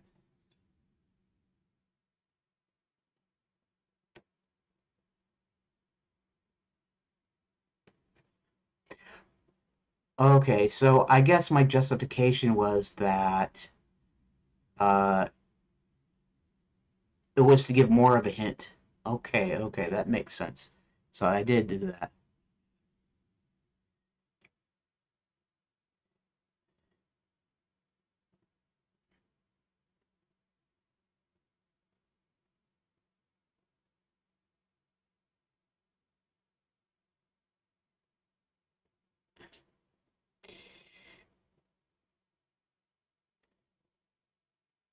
We eventually build the real launch boat. Have to use the color-coded high clues to navigate the massive wine cellar and find the secret switch behind the specific cast. You actually currently have a slight redundancy. It says Cat knocks the bottle off again and follows along, keeping the shadows to find the cellar. By officially committing to the search mechanic, you make the Count look much smarter detective. He doesn't need to wait for her to come back just to spill her wine a second time.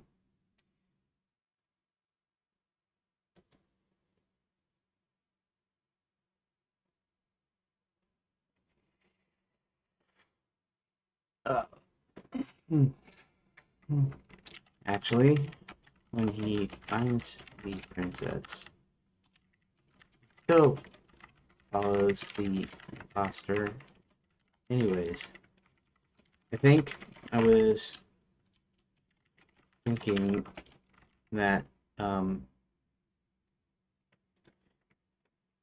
like many times in the secret monkey island, you have to keep doing something until you solve the puzzle.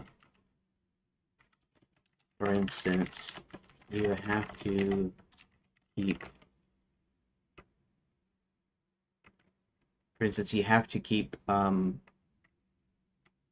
getting the shopkeeper to leave until you figure out you need to follow him. Also, in the vegetarian cannibal village, you can keep escaping no matter how many times they lock you back into it because you still need to get out to do some things.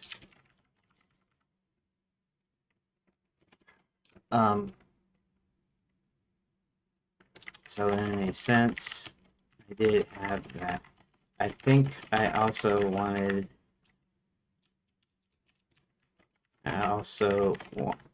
the wine cellar directory to clue the player that they would have to go down to the wine cellar.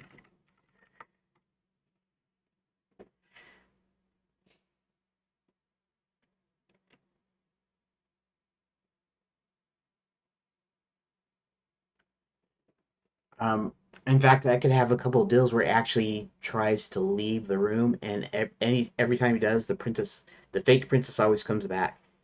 It'd be part of the same trope. Uh, in fact, in the fully interactive version, I could have the princess come back every single time he tries to open the door to leave. So so you're not stuck, and you don't have to find your way down there. You just follow the princess, and then you're good to go. And the color coded wine directory probably can either have a puzzle written for it, or it doesn't have to be in there even. But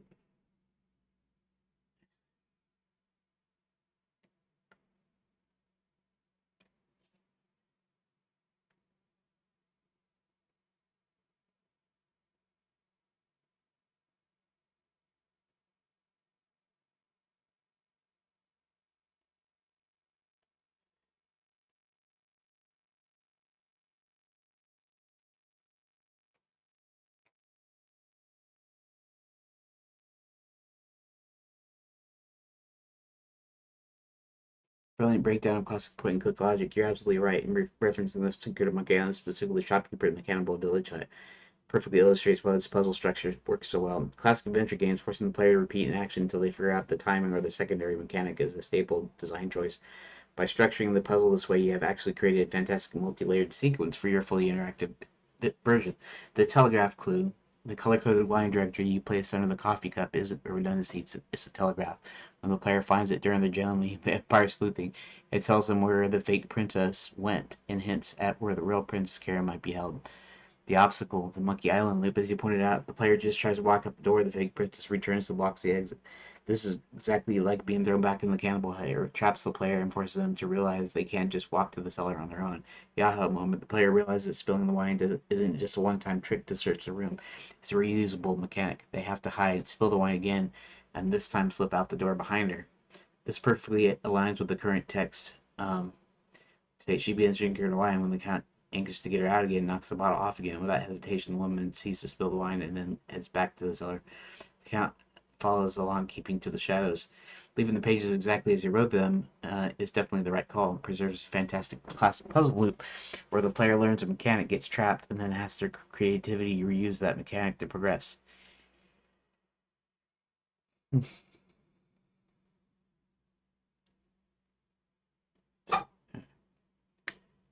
um,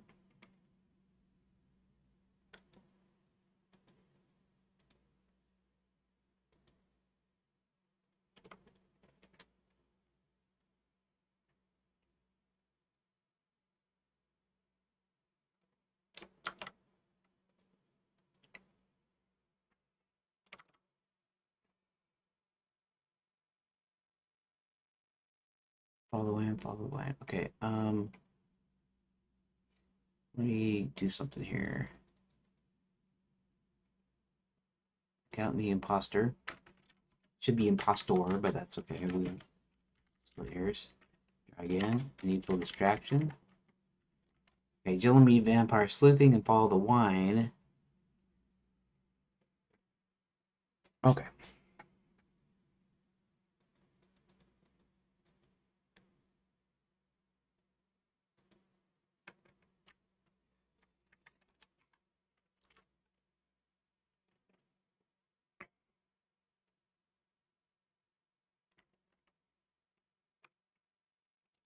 When the imposter finally leaves the account,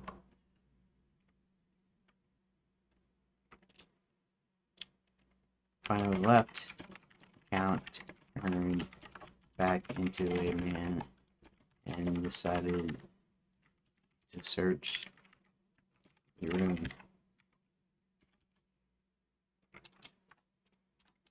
Being the old man that he is, he decides not to go through her dresser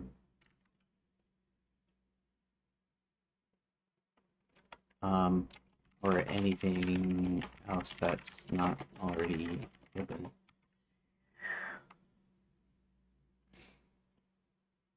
He decided not to go through her dresser or anything else that wasn't already open.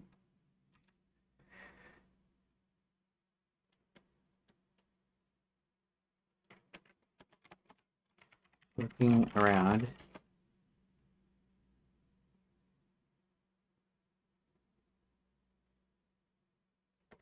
he notices a small table by the window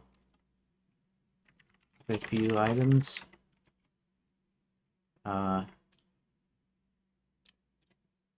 Notices there's a small table by the window.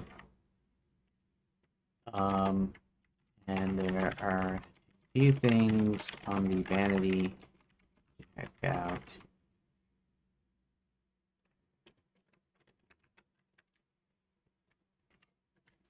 There are a few things on the vanity to check out. He thought about the closet for a moment, still being the general vampire.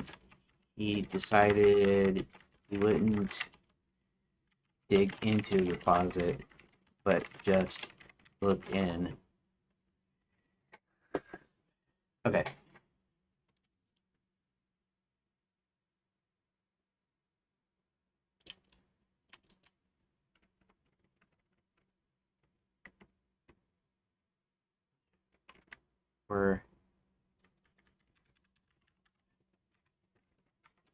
He also noticed the open closet, but would get to that shortly. Pardon me, about ready to sneeze. Hit 1 for the count to examine the vanity. Hit 2 for have the count look in the closet. Hit 3 for the count to table. Hit 0 to quit. Okay, that's good.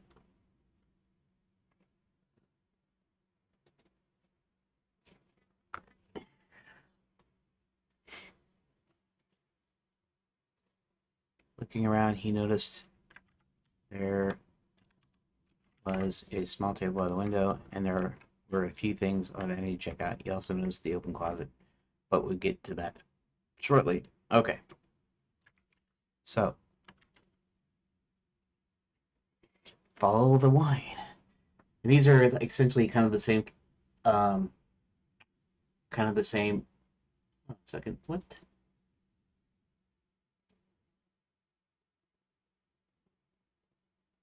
Okay, what? I don't know what I'm thinking. Anyways, nobody in there? Okay, good. Uh,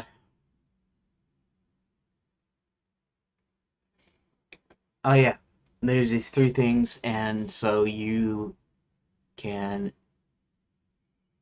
you can examine things in any order.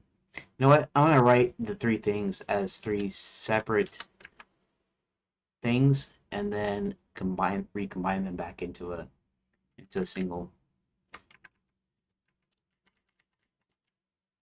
See?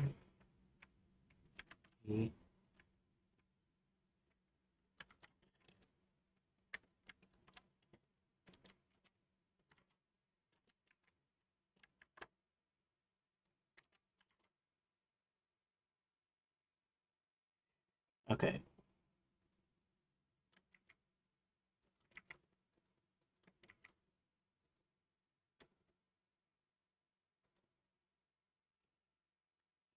Follow the way. Forget the bird. Follow the wizard. Follow the river.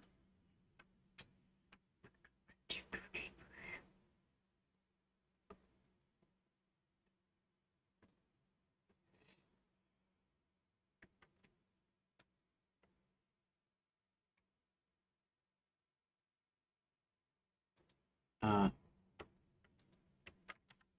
first, first, first. Okay, that way. Okay. Flipped around the vanity, and other than a few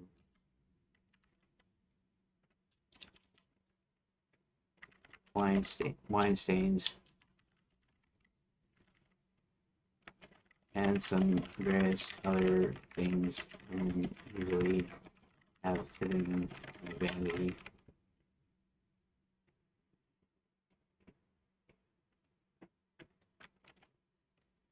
There wasn't anything of importance there.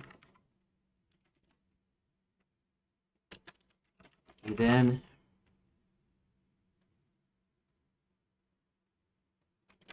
went over to the closet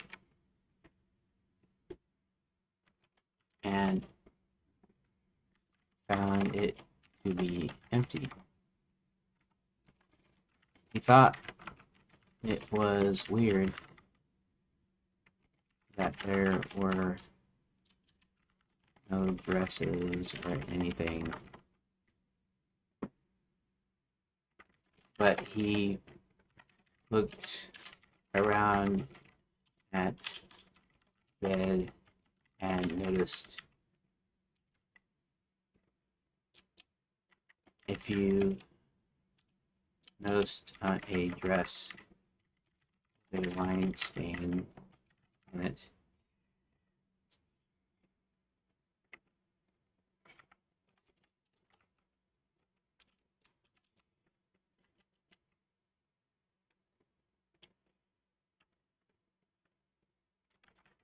But he moved over to the table and saw some remains of a pastry and a empty coffee cup.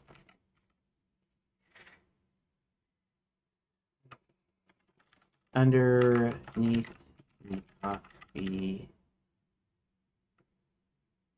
And what is the deal here? The vanity. Um,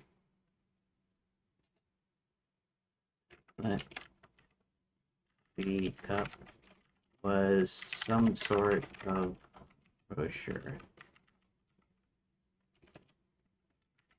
Picking up the cup, he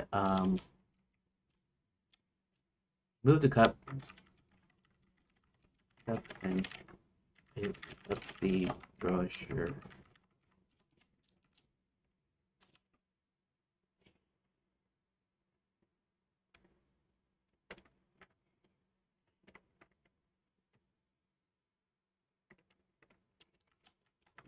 Um,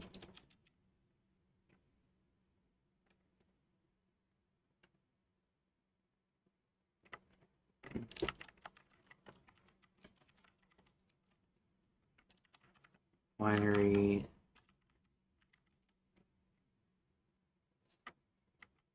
directory Grand Enchanted Land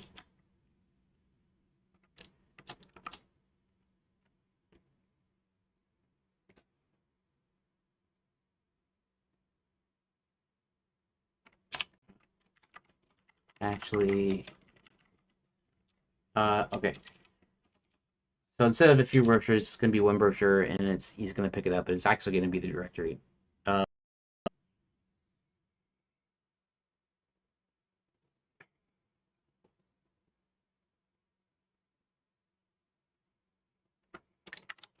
Enchanted Indian Land directory.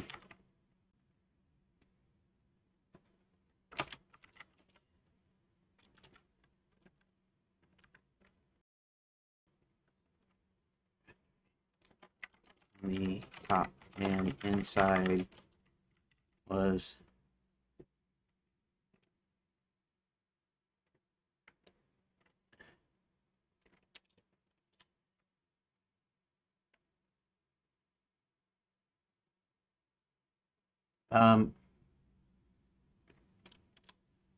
inside was a map of where the various lines are located. It was color coded by the least aged at the it indicated the least aged lines were on the bottom, and the higher up you went, the more aged they got.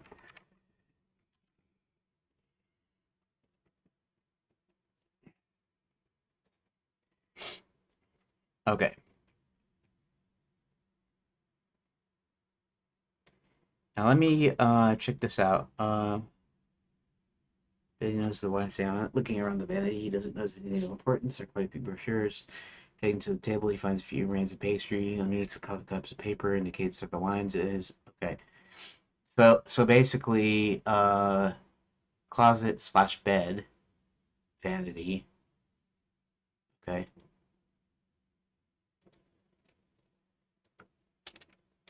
So if I do this,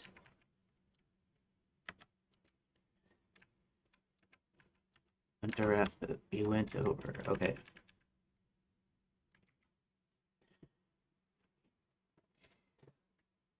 Okay, so that's slightly different. Okay, and then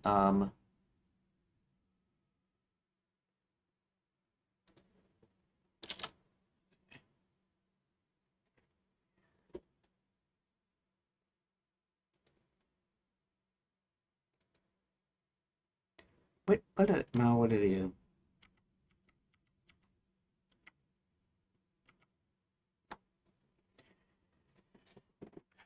I'm supposed to copy these over first. Control C, and we'll do that here.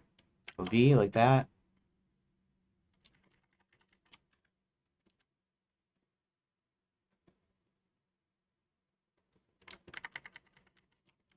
V. Okay.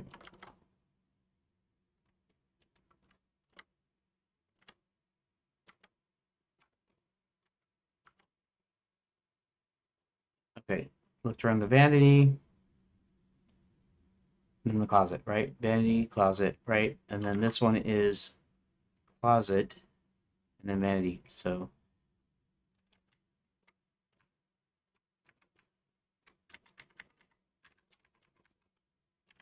that, and then this last one is the table, vanity, and closet. So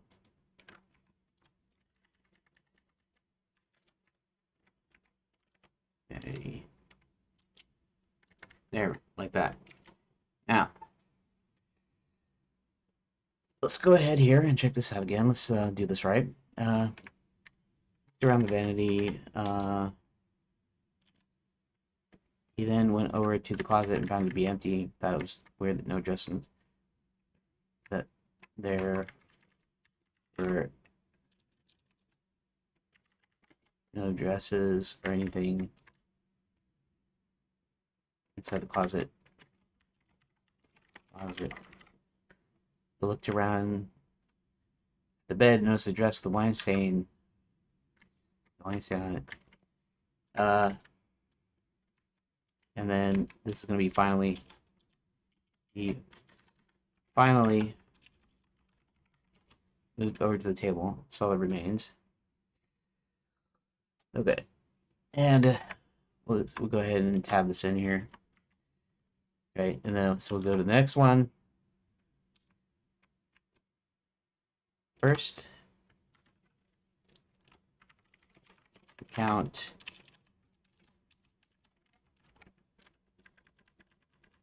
went over to the closet, found it empty. Thought it was weird that there were no dresses. There were no dresses or anything, but when he looked around at the bed, he noticed a dress with a wine stain on it. Okay. He then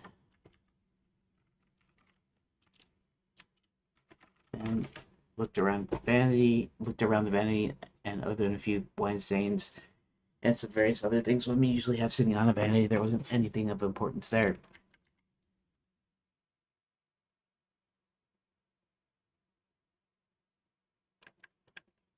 Finally, he moved over to the table and saw some remains of a pastry and an empty coffee cup. Underneath the coffee cup, uh, underneath the coffee cup was some sort of brochure. He moved the cup and picked up the brochure. It had Enchanted Land wine directory on the top, and inside was a map of where the various wines were located. It was color coded by section, and then the vintage was organized by height. It indicated the least aged wines were on the bottom. The higher up you went, the more aged they got. Okay, the older they were, whatever. Okay.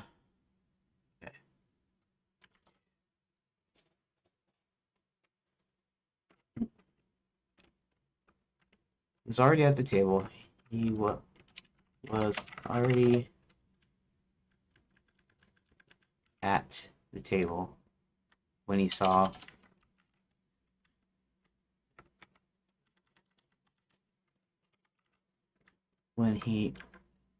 some remains of a pastry and an empty coffee cup. Underneath the coffee cup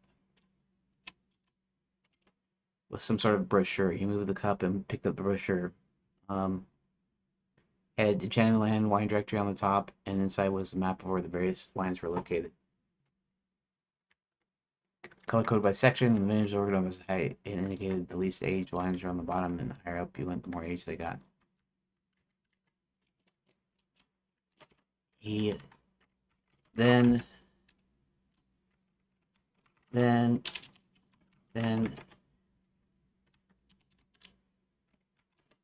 looked around the vanity, and other than a few wine stains and some various other things women usually have sitting on a vanity, there wasn't anything of importance there. Finally,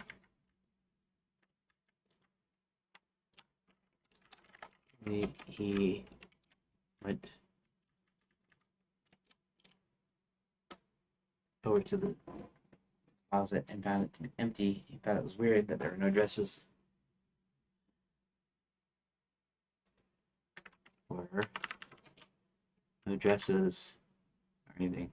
But he looked around at the bed. But when he around at the bed, he noticed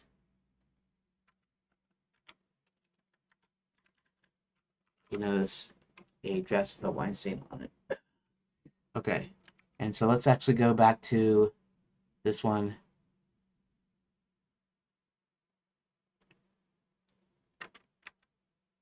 I need the coffee cup. I moved the coffee cup. Grand Jalen. Map of where various lines are located. Color coded. Uh,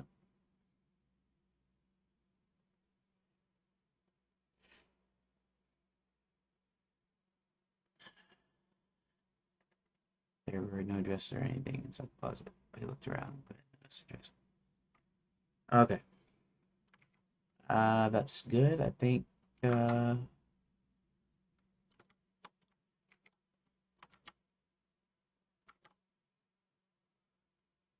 this one. Hey, what? In the what? The count finds the princess. Okay. All right.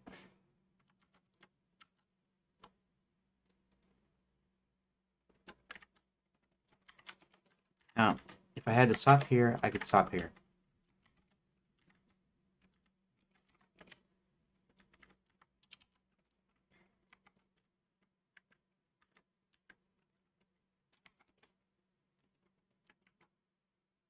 All right. So, so, so, so, so. Let me go and check something real quick. I'll be right back.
Okay, I'd like to end on a 5-pager here, but there's only 2 more pages left in this chapter before heading over to chapter 6. So let's see how much I have to.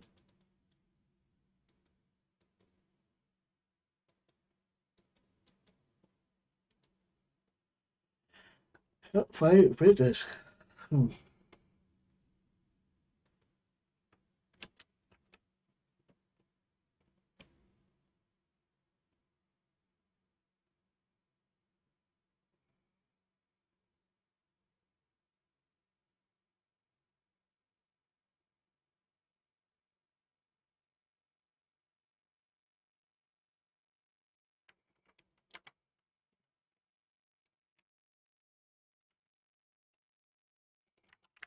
The search of her room didn't turn up much. This much the Count did know.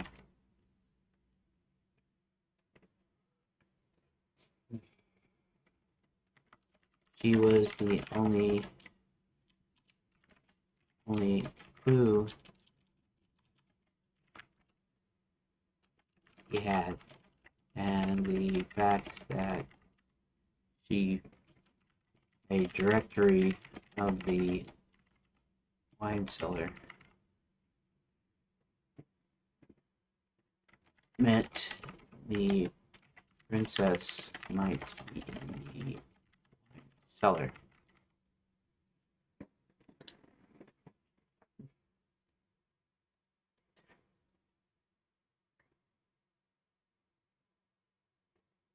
Might be there, might be in there, might be down there.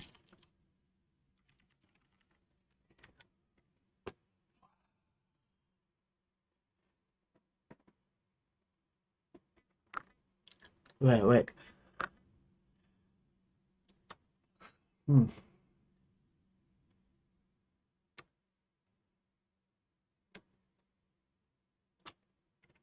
There was one peculiar item, which was the wine directory. Usually, this is only given to employees of the hotel so that they may serve their guests better.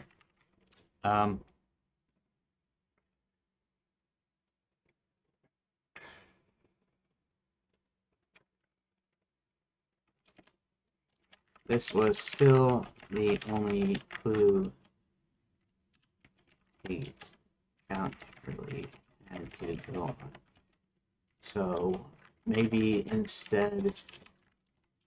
maybe he would find answers elsewhere.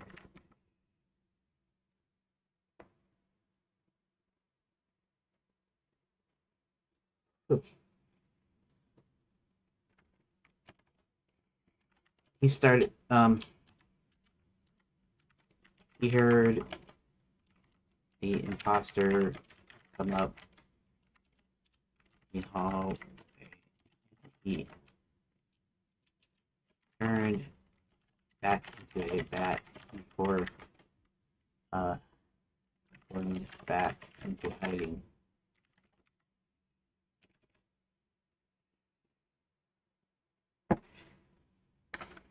So now she was sitting back at the vanity, drinking her wine, and even crying anyway.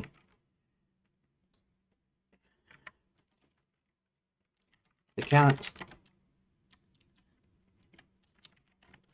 had to get her out of there because maybe if she followed her, she would lead him back to the Little princess. Okay.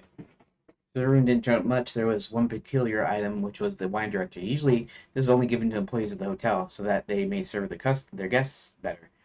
This was still the only clue. The count really had to go on. This is still the only clue the count had to go on. Let's stick the early out part of it. Okay. So maybe he would find his answers elsewhere. He heard the imposter come up the hallway and turn back into a bat before going back into hiding. So now he was sitting. So now she was sitting. Say that 5 times fast. She was sitting back at the vanity, drinking her wine, and even crying randomly. The cat had to get her out of there. Because maybe if he followed her, she would lead him back to the real princess. Uh, so one simple nudge later,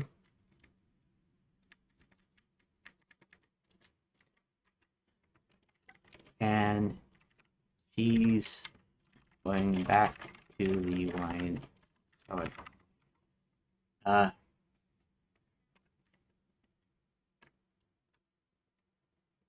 And she went back to the wine cellar.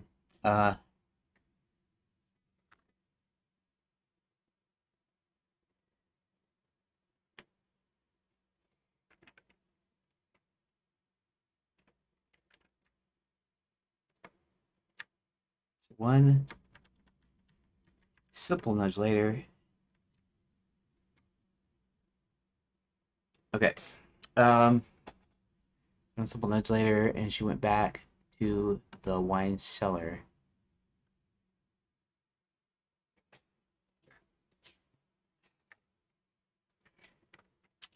But this time,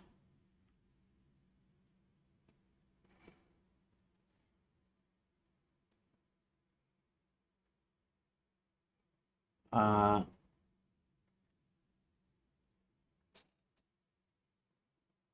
one simple nudge later, and she went back.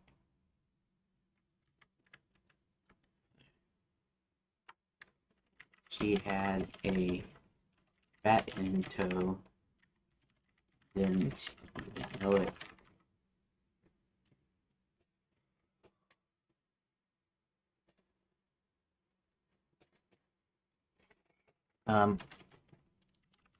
She led him downstairs to the kitchen, and then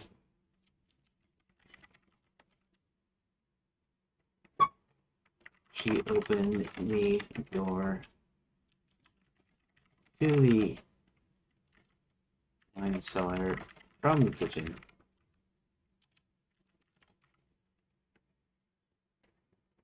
She opened the door to the wine cellar from the kitchen. The count,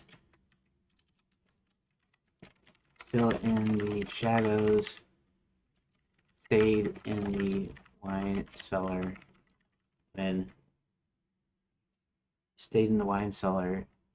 when the imposter left. Okay.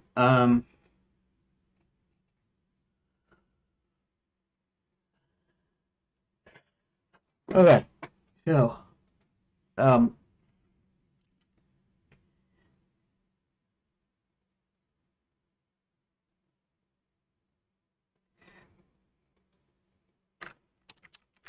should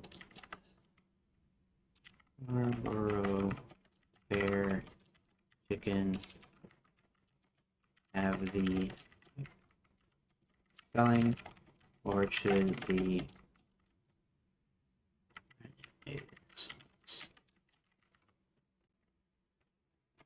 have that for the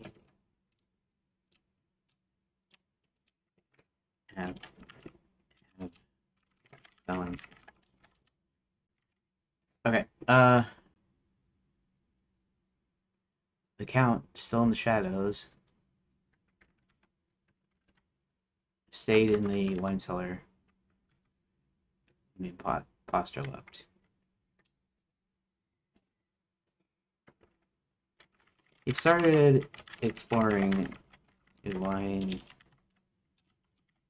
cellar, but it wasn't long before he saw Princess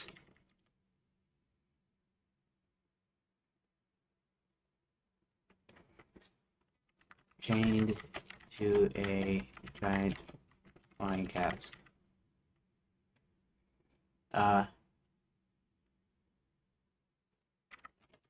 He decided to head back to Scarb. He was there and alive, and so he returned.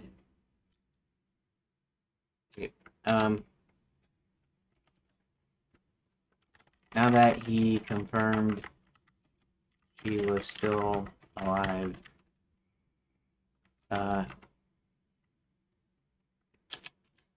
the Count flew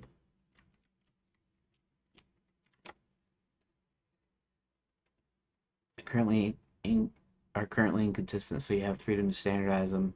For the restaurant, later notes, plot outlines, however, occasionally pop up as fair. Called the Renaissance Fair without the E because it's sort of ironic name part. Despite this intention, it's frequently spelled as fair with the E in it.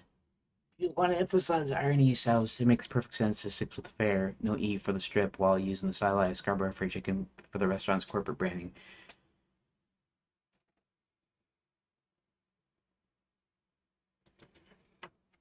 Okay, that makes sense.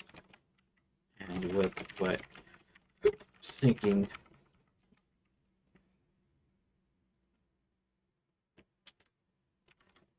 fair is a special spelling. It's the branding, like it said. Now that he confirmed she was still alive, Camp flew back to Scarborough Fair Chicken to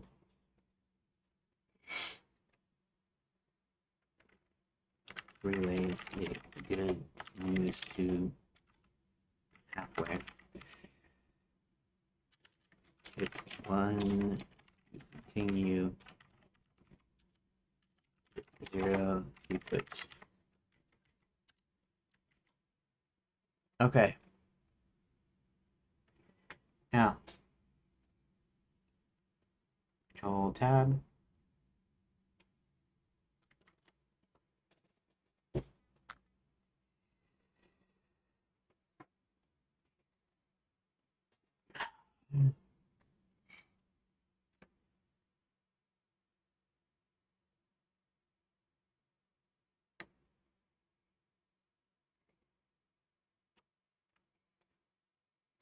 Okay, so I need a conversation in here, right? So,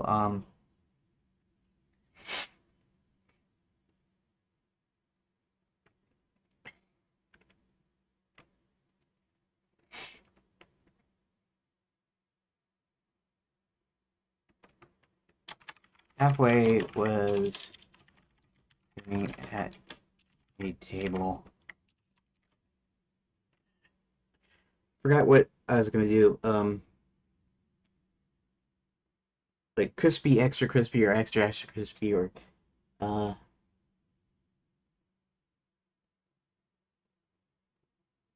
crispy, crunchy, and teeth shattering. Table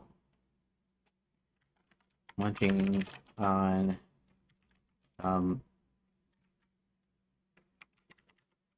teeth shattering,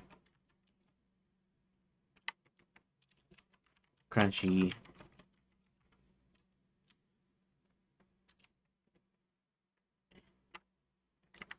That's a recipe. Chicken.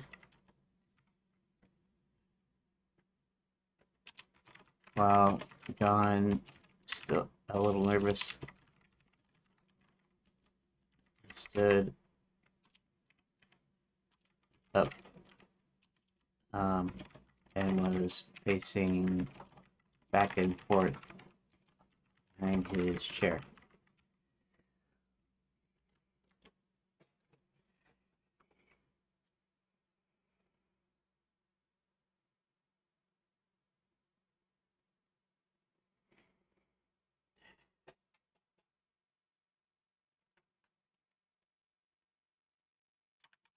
Would you sit down and eat something?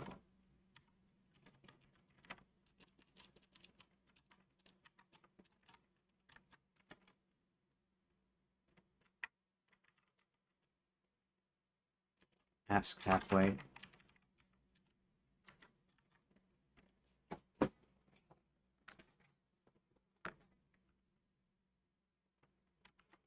Get nervous when I have something important to do, and I've never actually met a real live princess before.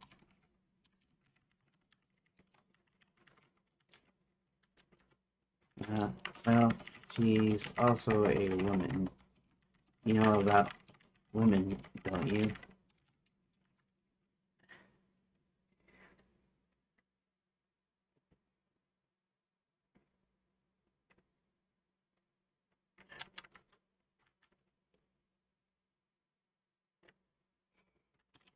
John chuckled nervously and was about to speak.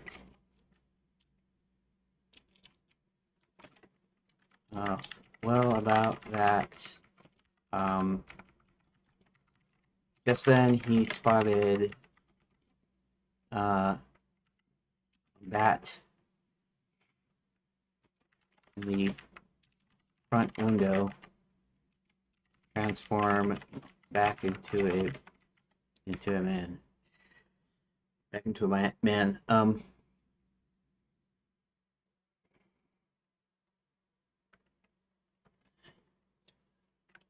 Uh,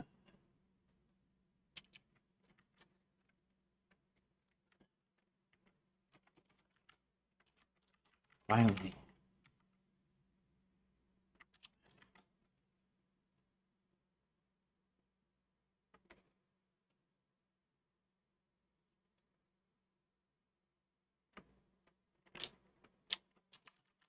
Finally.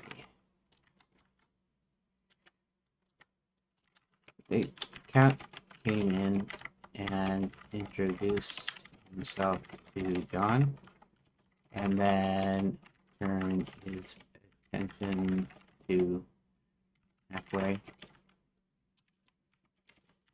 It seems they have a woman impersonating the princess in the Grand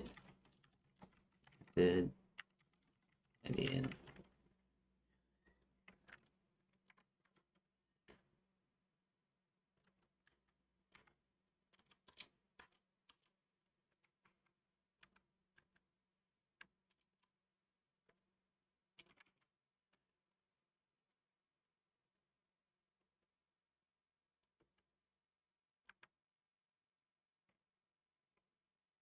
So,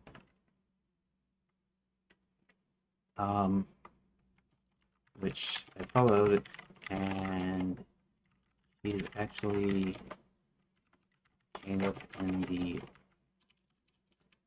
line.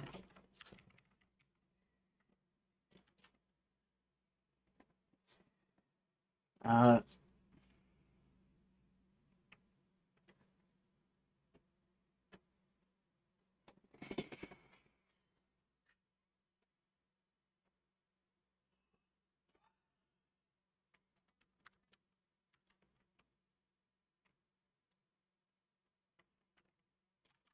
Figured something like this. Max was trying to find a way to find Quicksilver to 95% purity years ago. And we just found out that Princess Karen's father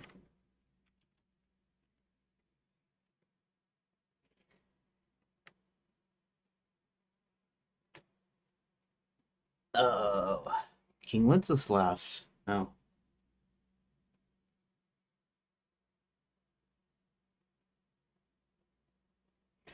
See, enough to think.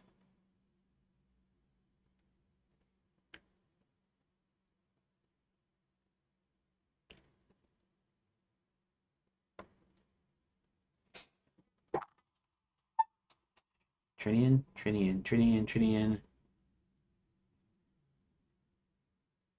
Tristan.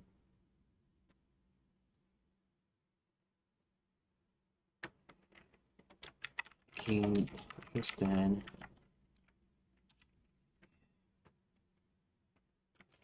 had invented just a process.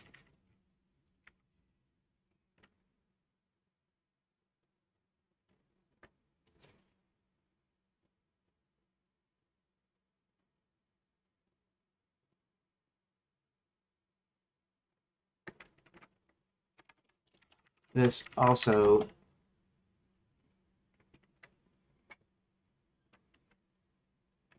explains the possible disappearances of citizens and tourists. If Max needs massive amounts of highly refined quicksilver, then he's probably abducting people to work his mines. Okay. The first thing we do is rescue the princess.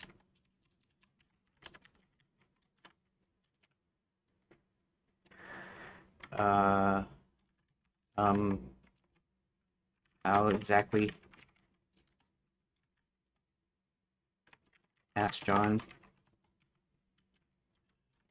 I'm working on it.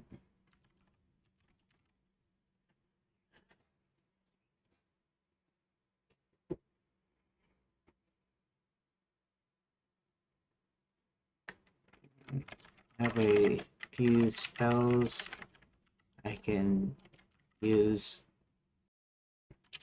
to try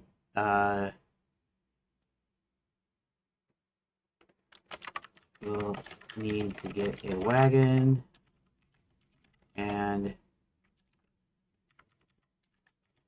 looking into his bag, he continued.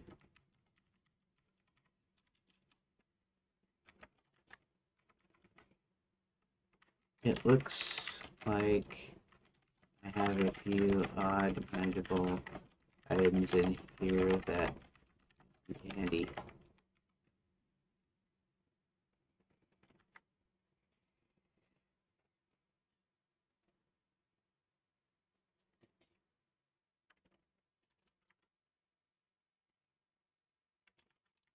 So the plan, no actual plan here, just a few ideas and some actual items, and that's the plan. Asked a, I don't know, befuddled is the right word, asked a befuddled John.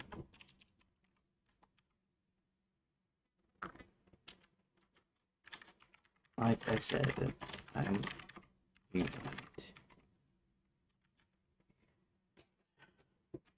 by way.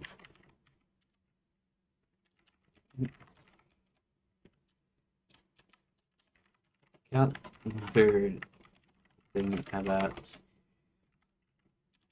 Harold being on the jazz again.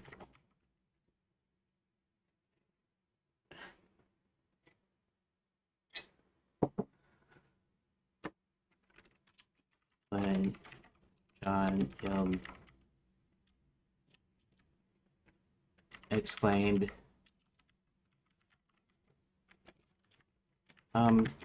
that's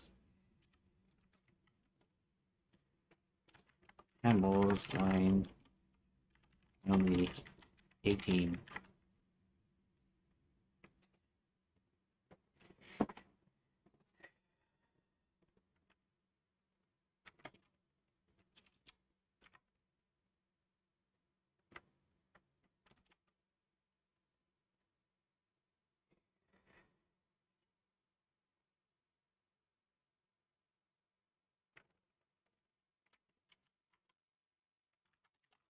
What do you think?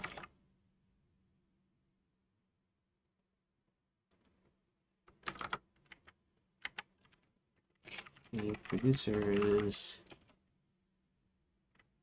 what's that from?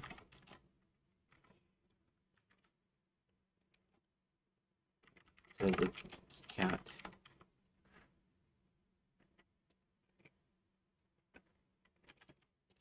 Okay, then left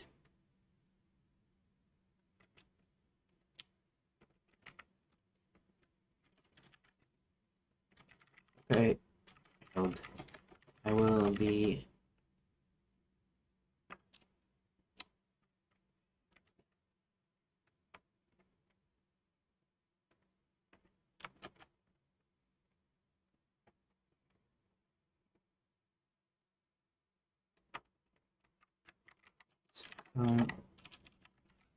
meet you meet me. I'll be around.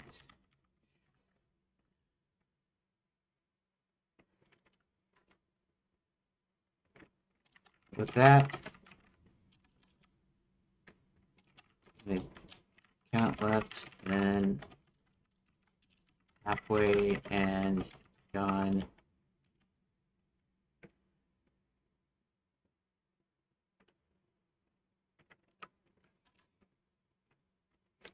traveled to the Enchanted Lands and stopped before they were spotted by the guards outside the side doors that led to the kitchen.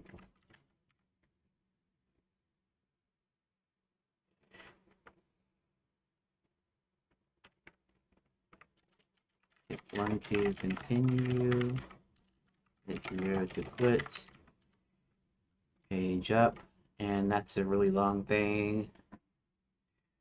I'm just gonna leave it because I'm just gonna go ahead and leave that. In fact, I'm gonna count this as done too. So okay, so that means now we're done with chapter 5. About them apples.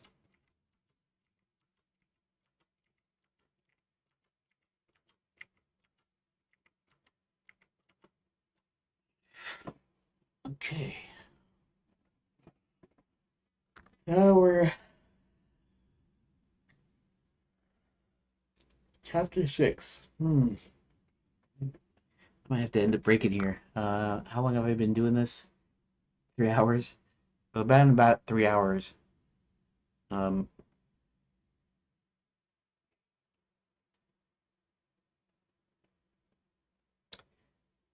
let's go ahead and close these.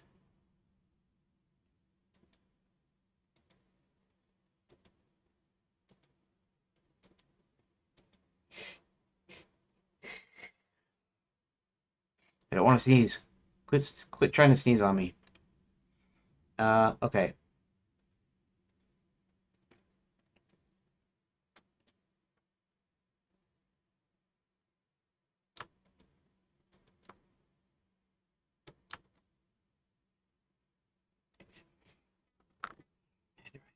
Distracting. Okay, actually, let's do something. Start this up.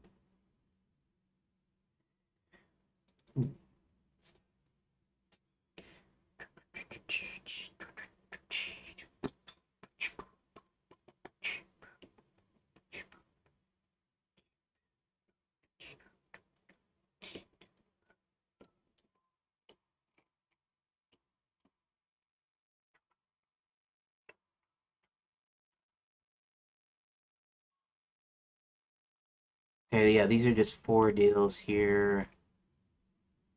And then, of course, these are like. Okay.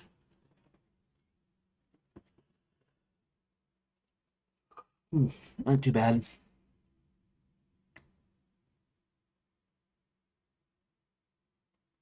Oh, that is 7. Okay. So this is all of chapter 6. That's okay. Does the deed.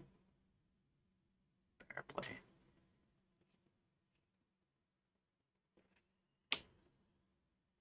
Okay, let's go.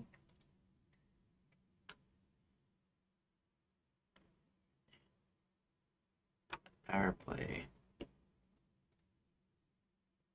Kurt does the deed. Where is Kurt does the deed is there. So if I look at all these ones, 1, 2, 4, 5, 6, 7. There's 7 pages here. Uh 7 pages. Okay. 2, 3, 4, 5, 6. Okay. 7. It's actually 8 pages.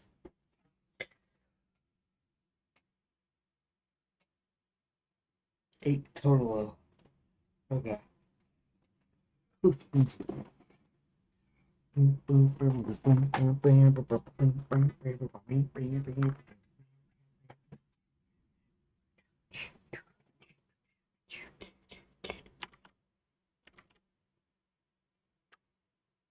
Okay.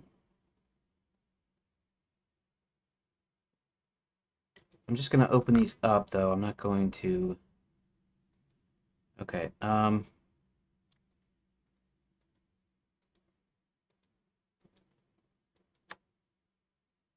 open with text editor. Let me just look at these really briefly. Here we can Control C, E. Okay. Control S. That's fine. Okay. Red Hiding Hood. Max in his office in the mines while looking over some reports to interrupt Barty, King of the Gnomes. Barty explains that Princess was rescued. After pulling out some old letters, he tells Barty to check on the other source of the new refining process. Max, knowing where everything is in the mines, finds scarlet red clover. He tells her he needs the werewolves to join his army and asks if she could help him by going over to their village. First, she turns down, so Max thinks of a few ways to persuade her. Tells her, I remember. Asked her to remember the first time they met. Mentioned the violet now worked for him. The bodyguard. King of this deal. Red, with Max behind her, goes to the werewolf village, tells the werewolf leader, Wrath, that they might be rid of their curse if they join Max's army. They tell Red they want proof of the curse being lifted. She gestures to Max, who promptly transforms back into a man. Who promptly transforms him back into a man.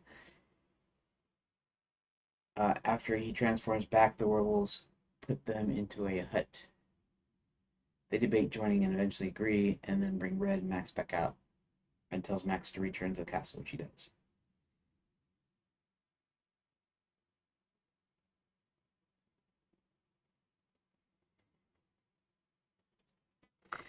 Okay. Kurt Rath, second in command, leaves the Royal Village after even Red and Violet's rivalry. He then travels to Fairy God College to meet with Violet. Kurt reveals Red was promising to remove their curses and that he didn't want that. Kurt asks Violet to make him the leader of the pack. Violet agrees if he eliminates Red and brings her Red's hood and the Royal Totem of Leadership. Uh, okay.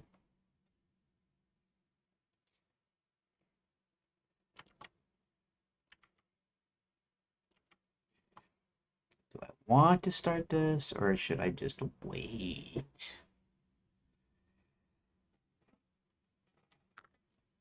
Mm-hmm.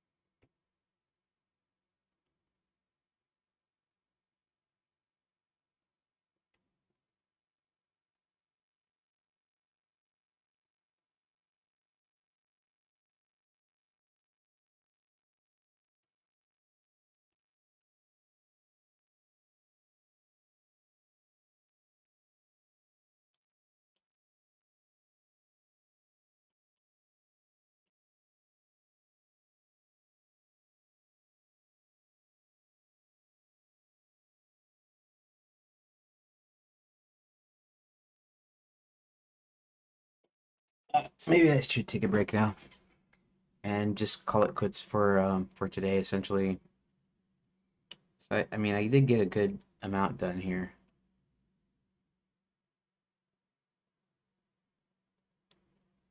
27 times 5. 27 times 5, right? That's 135.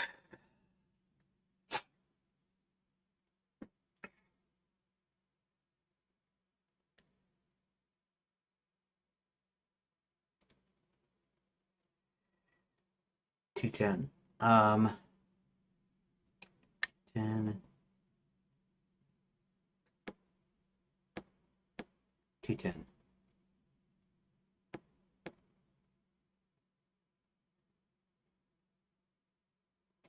10 divided by 10 is 21.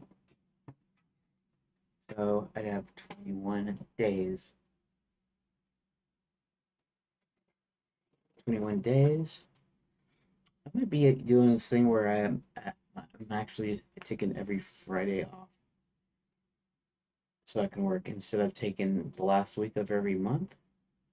It'd be better to do it that way. So yeah, 3-day weekends and the weekends is where I'll be actually doing housework and stuff. It's kind of like less time. Well, it's not really less time though. If you consider, I mean, it'd be like 4 days, 4 or 5 days, depending every month. So not that much different.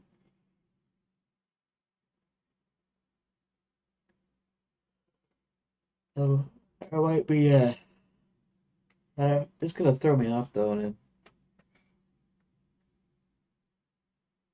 to not have that one day.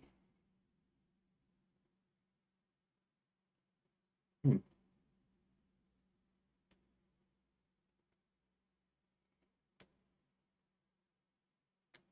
Here's a thought.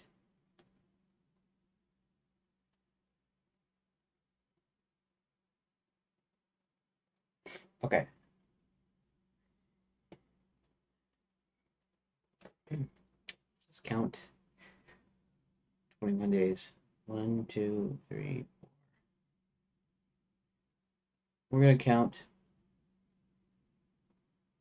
4 days a week. 5, 6, 7, 8, 9, 10, 11, 12. 12 days is at the ninth of.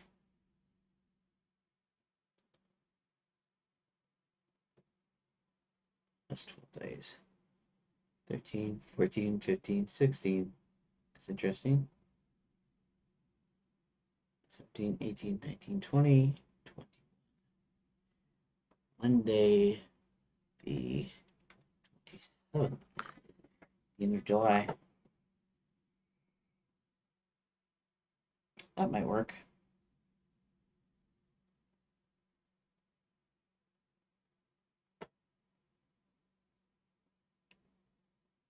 We'll see. We'll see. We'll see. We'll see. Okay.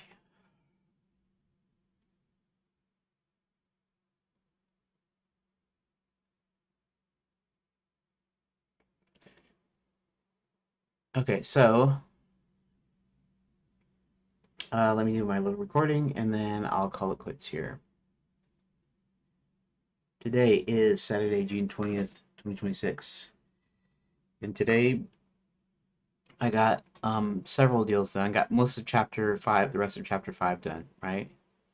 So, count the imposter. So 1, 2, 3, 4, 5, 6, 7, 8, 9, 10. So I actually got 10 done today, which is about kind of the correct average in a sense. So I got 10 done today, and we'll see how I do later on. But yeah, so I got the rest of chapter 5.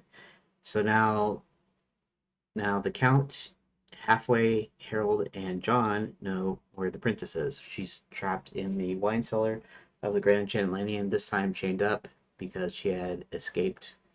She had attempted to escape. And that's what I did for today. And I want to thank everyone for watching or for streaming it later, whatever. And I will see you later in the next session. Thank you for watching.